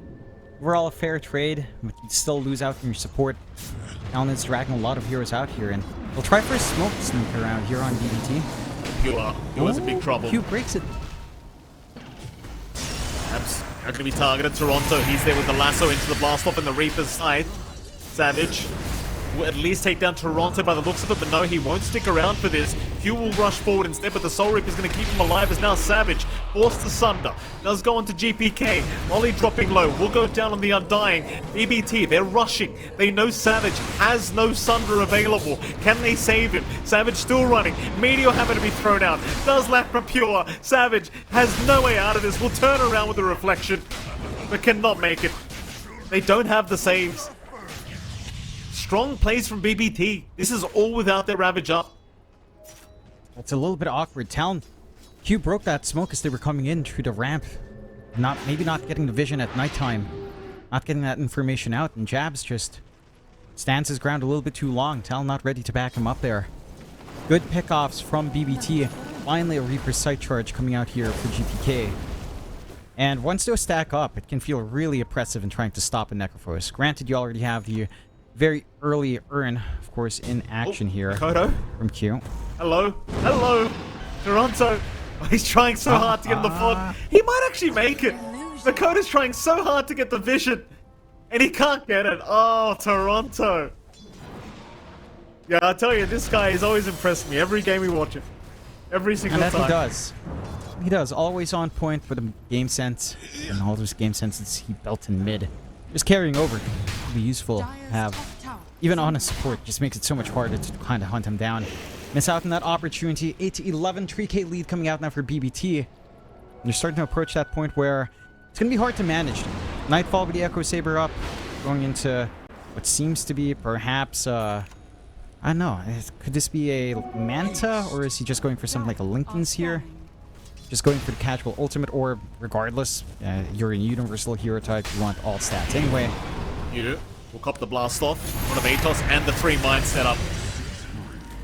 Save. He's very good with this 3-mine setup. He's very quick with placing them all down with the reactive taser, and just nothing Q could have done about it with the Rod of Atos follow-up.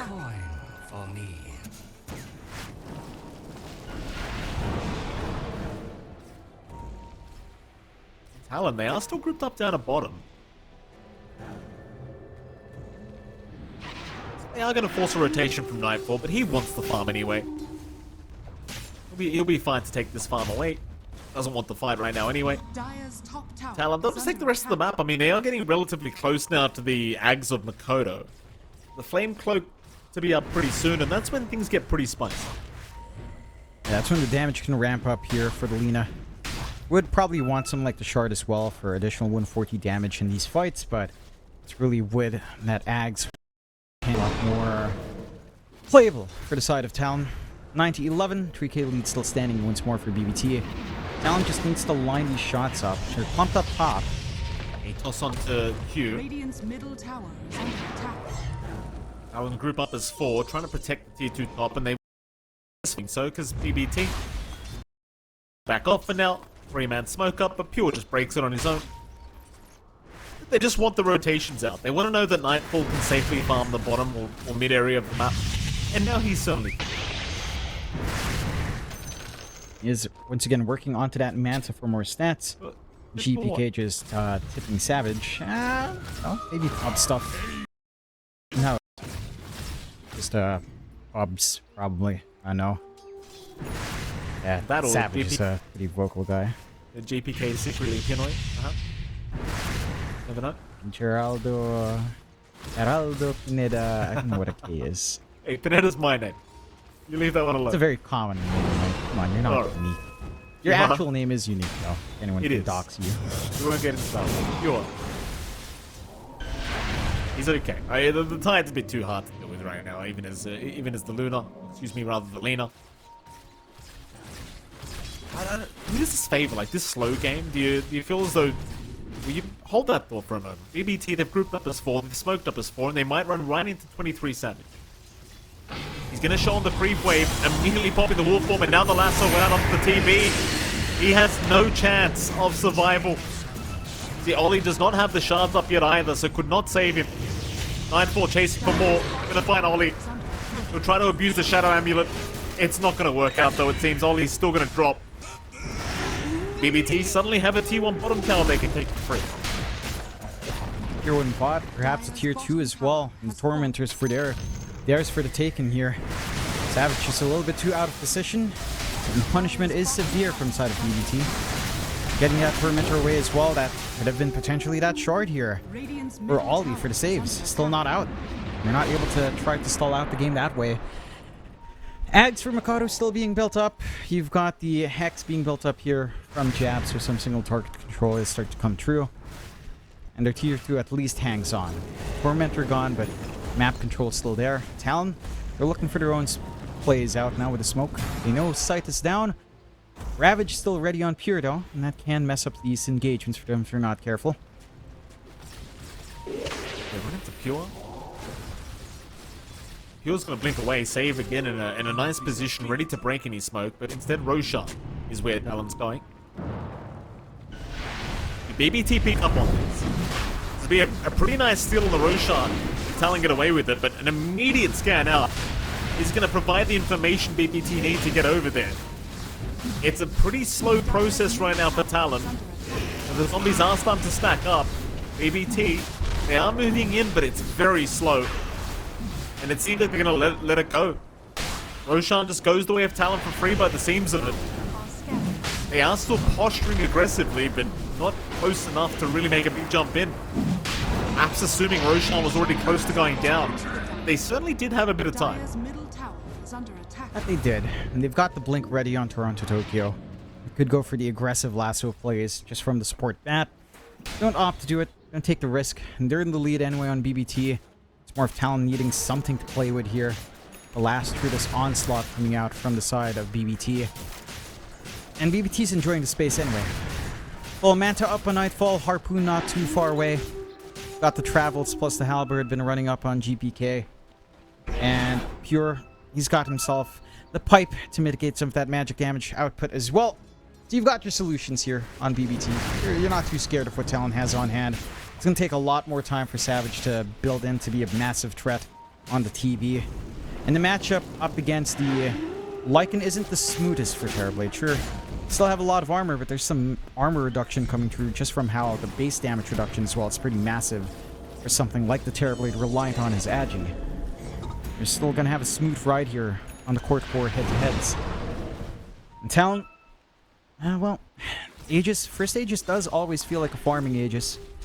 You just sit back and build up, maybe try for a smoke play out. They've got the Ags up on Mikato. So his Flame Cloak is ready with 35% spell amp. That is significant. Here we go. It makes the big difference that Talon need. But having a bit of a quieter game, 2-1 and 2 on the laner. Group up into the mid lane, they'll go for a 4-man smoke. Savage still has plenty of time on the Aegis. We'll try and bait for the team by the looks of it. Right into a haste stream to boot, so Makoto will go ahead and bottle that one up for himself. Big wraparound through to the Radiant Triangle, but EDT seem to have a pretty decent idea of where they are. They will show on the bottom creep wave. Now Talon have to rush across the map if they want this fight. Seems like instead they might just start pressuring the tier 2 mid and force EDT to come back to them. Smoke will wear off though. Here comes the TP rotation. It's going to be GPK there to defend. But he knows something's wrong. He's got to watch out for the setup of Q with the chains. No way to purchase them off for himself. Q is going to TP in now as well, knowing that Makoto is here. Here we go. Ready for a big team fight. One of Atos is out onto Q with the lasso setup. They've got the Ember lockdown into the Reaper's side.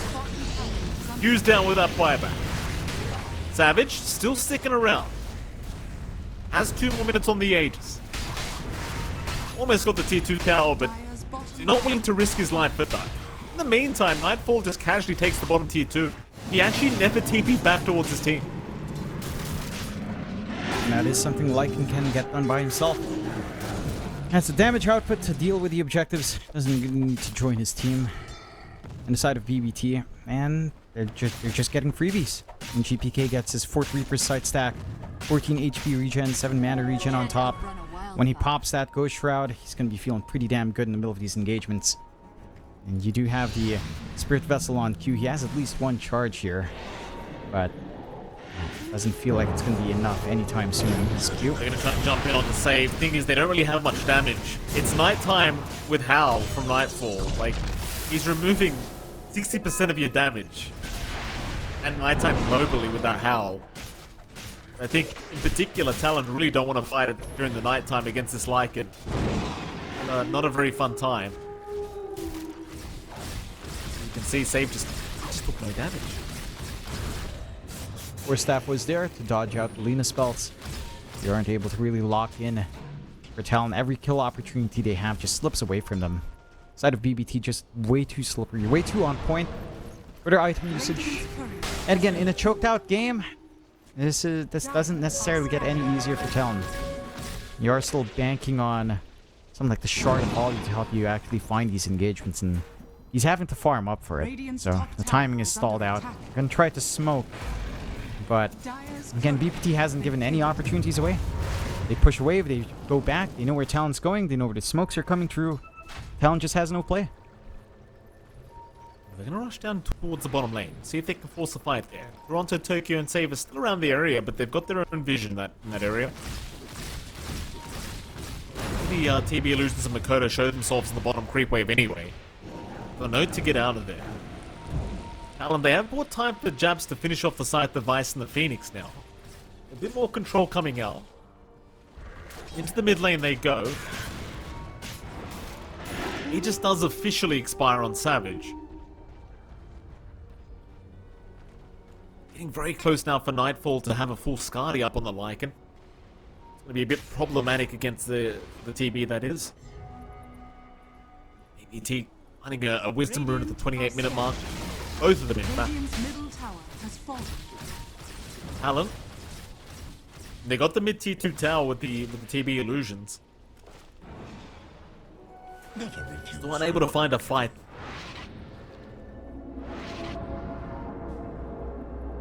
Even Save's just mining up the area on the right side of the map. The Toronto Tokyo is kind of screwing that up for him, but he's getting some mines down preemptively as Toronto again, just not letting him place that one down.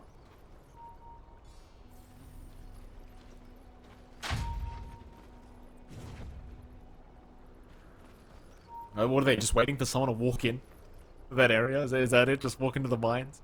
Is Toronto just gonna lasso them and pull them in? Looks like it.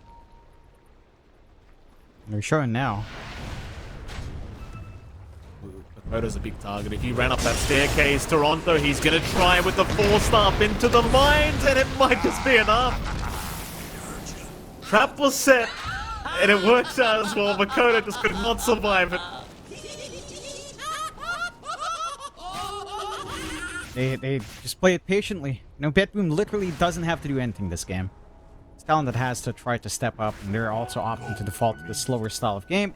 So now you have to deal with a 378 damage Lycan with crits coming out on the shapeshift. And that is not something that they can contend with. Not with all the heroes they have to worry about. No saves still coming out on Ollie, and speaking of, he's dead. That's a lot of damage. Only gonna get caught. He is certainly just gonna die. That'll be the tier 2 top tower to go down. BBT again playing a very clean game. Now have the full Skadi up on Nightfall. They're even close to finding a double damage rune for themselves. So that's certainly gonna help them in the next team fight. The 10k advantage sitting for BBT. You still have Savage being the highest net worth hero, but it doesn't really make a difference when you can't fight. No. BBT, they are not giving them the 5v5 they want. Really not. Splitting Talon apart, finding some pickoffs, choking out the map, understanding that Talon, and they default back to the slower playstyle. Toronto gets forced up the way. Pure in the meantime jumping right in, though he does get X up immediately under the egg, but gets the Ravage off, and Savage! Oh, Savage. Never got the Sunder. Pure's gonna survive through all of this damage to boot. Jab's getting caught by Nightfall with the harpoon set up. He's alive for now, but probably not for long. EPK will claim the double. And even more, EPK wanting Ollie. Won't stick around for him. Just waves him goodbye. But they can go for the probably go for the mid-tier 3 tower now. Like, there's 25 seconds without this TV. Yeah. They won't though, they'll play it safe. They don't need to. There's no Metamorphosis on the respawn, there's no egg on the respawn. But again, they don't need to do anything this game right now. Talon just have no play. They literally have no counterplay at all. No saves still from Ollie, no ags coming out at all from Jabs, of course, as he does have the sight. But the fact that they're forcing these fights without Tombstone save, they literally saw the effect of it last game. Ollie just doesn't have it. Like, he had to go for the Glimmer to save. There's no play! There's literally no play. What the hell do you expect Q to do here? Absolutely nothing. He has a blink and ember. Whoop-de-doo. That's gonna do anything here. Uh-oh, I feel some base takes coming on, Jonathan. I feel it. Just take the slots away from Southeast Asia, man. What the fuck is this garbage region, dude? What is this? Oh, God, John. He's got a full blink up now with the Hex out. It's even more control coming in. Where'd he go? Talon, I mean, they're going to go for a Tormentor. It's a very tough game for them. It really is. I think BBT are just playing a very, very clean game. They really are. They're playing really clean. They've played it patiently. They understand their scaling timings. And Talon kind of miss out on this early timing that you were kind of gunning for with Mikoto. A few of those early fights did look like it could go their way on Talon's end, but again, once things go southbound, they just go back, play slower, and it just feels like BBT knows their movement every single time. They go for a smoke play, dodged out. Wrong side of the map every single time. And they just stand in one part of the map. They have wards, they have mines. They go for the lasso plays. Like, BBT is just such a smart team. That's why they're number one in the groups right now. Maybe that 2-0 loss to Secret. I don't know how that happens, to be fair, but you know, stuff happens sometimes, and going 3-0-1 in the groups, they're looking like the favorites. And Talon, they've had their shining moments this series, a little bit more back and forth, just defaulting back into the slower games that you called out for in game one's draft. We are getting those slower games here, Mike. Good old Southeast Asia delivering the goods once more. There's a 5-man smoke out. BBT, I mean, there is a Roshan to play for if they want it. That they'll just ward the area first, of course. Sure, they have the vision around this area in case Talon want to try and fight. You are in a position as Talon where it feels like you kind of need to fight with this Roshan. You're 17k behind. Aegis Cheese is available now. They will scan it out, so they have the information that Roshan's happening. The group up is there from Talon. Roshan, it's a slow process, so Talon can certainly make it in time, I think. Like I say that, it's half HP now, maybe not so much. They can still try to force the fight after Roshan. 1.5k left on the Roshan's HP. It looks like it is officially going to be too late for them to try and steal the Aegis. Do they want to fight? Toronto Tokyo, he'll get chained up, but GPK with no hesitation jumps in for the Rod of toss onto Ollie. Ollie will get taken down on the Undying. Makoto trying for a TP out, is not going to make it. He was underneath the ward vision. They did not get the D ward off in time, by the looks of it. Nah, it's a fresh ward. Planted right then, post-Roche after the chase. Right. And he managed to secure everything. No buyback for Mikado. Respawn's fairly short at this point in the game at the very least, and they still have Egg for high ground here on Talon.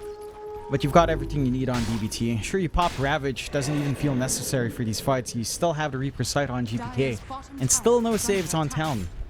So, if Savage sticks his neck out for a moment, he's just dead. To watch themselves. High ground siege is going. Nightfall, he's been really patient for the shapeshift, just not popping it. They just go through with sheer raw damage. What a lasso! Toronto right in. Reaper Sight. Savage is dead. So is Ollie. 60 seconds without the PB, and it's off the back of this pos 5 of Toronto Tokyo again. What a menace. Onto Q they go, the Ember. Well, he's gonna try and go for a remnant out of this, but he's underneath the tier 4 towers and he's just dead. I mean, GG's called, they've had enough, they know that the game's over. BBT, they've hit their spikes and they've well and truly deserved this 2-0 victory, I think. I mean, game 1 was a great game between the two teams. The props to Talon for putting up a great fight then. Game 2, BBT, I thought they were quite behind in the first, say, 15-20 minutes, but they just a couple good team fights. They just avoid Talon altogether and they make it work. Yeah, that's the one consistent thing across these two games is that every single time Talon would go for a smoke, BBT would just read it so well. They'd back off, they wouldn't give any openings out to Talon, and Talon just not able to get anything done. You know, they get a decent enough start in the laning phase, they find themselves a few kills, although there was that one death of Savage once more, and they were finding some trades up top, at least this time around. I think you had a couple of issues for Talon to try to playmake here. You ended up having to give Q the Ember, and he did have some impact early on, but what do you really expect him to do? He doesn't redirect heroes back, he doesn't have big team fight spells, you can hope for chains out, I suppose. He had some utility out with a Spirit Vessel, but it's not enough. Considering, just compare that performance with Toronto Tokyo on the 5. Plus 5 Batrider having the Blink and Force Staff did a ton of work. Whereas Q, he'd break 1 or 2 smokes, they didn't even have the vision to see those broken smokes. They couldn't do anything with the information. And it just falls apart. I think Talon, again, they had to shift gears because of that early Necrophos, but they picked a really early Ember there as well. You know, they just first picked Ember. It's like, alright. I mean, it's a real shame, because again, in the early games during the laning stage where I thought the Ember would be weak, it was actually looking quite good with jabs on the Phoenix, who was doing a lot of work on that pos 3 Phoenix, but yeah, just unable to catch BBT, who just played a very, very good game of avoiding Talon through all those smokes, and BBT just understand the state of the game was not theirs earlier, but certainly at this 35-minute mark, it was no problem for BBT to just take over and finish off the game, and you know, I think they're very well deserving of a 2-0 victory here over Talon, and I believe that makes BBT just sit in the first place now of Group B, so props to them. They are, in fact, I say that, they're currently, I believe, in second place because Team Asta's taken over, apparently. Though the scores may not have updated, to be absolutely fair. Yeah, it hasn't updated yet. I believe that should put BetBoom at, or BBT at 4-0-1 and an 8-2 scoreline. That puts Talon at the 6-4. So potentially Talon still hanging in on number 3, but a much more perilous spot for the Southeast Asian team. We'll have to see if they can rally things up and do a little bit better next time. BBT, again, this is a phenomenal team. They've managed to rise up quite nicely. They've bounced back into top form. Toronto Tokyo's just been insane. All of them have been playing quite well. Like, Pure in this offlane has been a menace. And finding these solo kills by himself, it's a lot to deal with for your safe lane, and it forces a lot of these teams to just go back into a slower style, which BBT punishes very well. They read that map movement when you're trying to get some space out, and they just keep avoiding, keep preventing you from finding openings, and they just take over. well, with that, John, we are going to have to head off to a short break because we've got another series coming up rather soon. So it is MLP, it is John X5. We'll be right back after a short break for some more great Dota.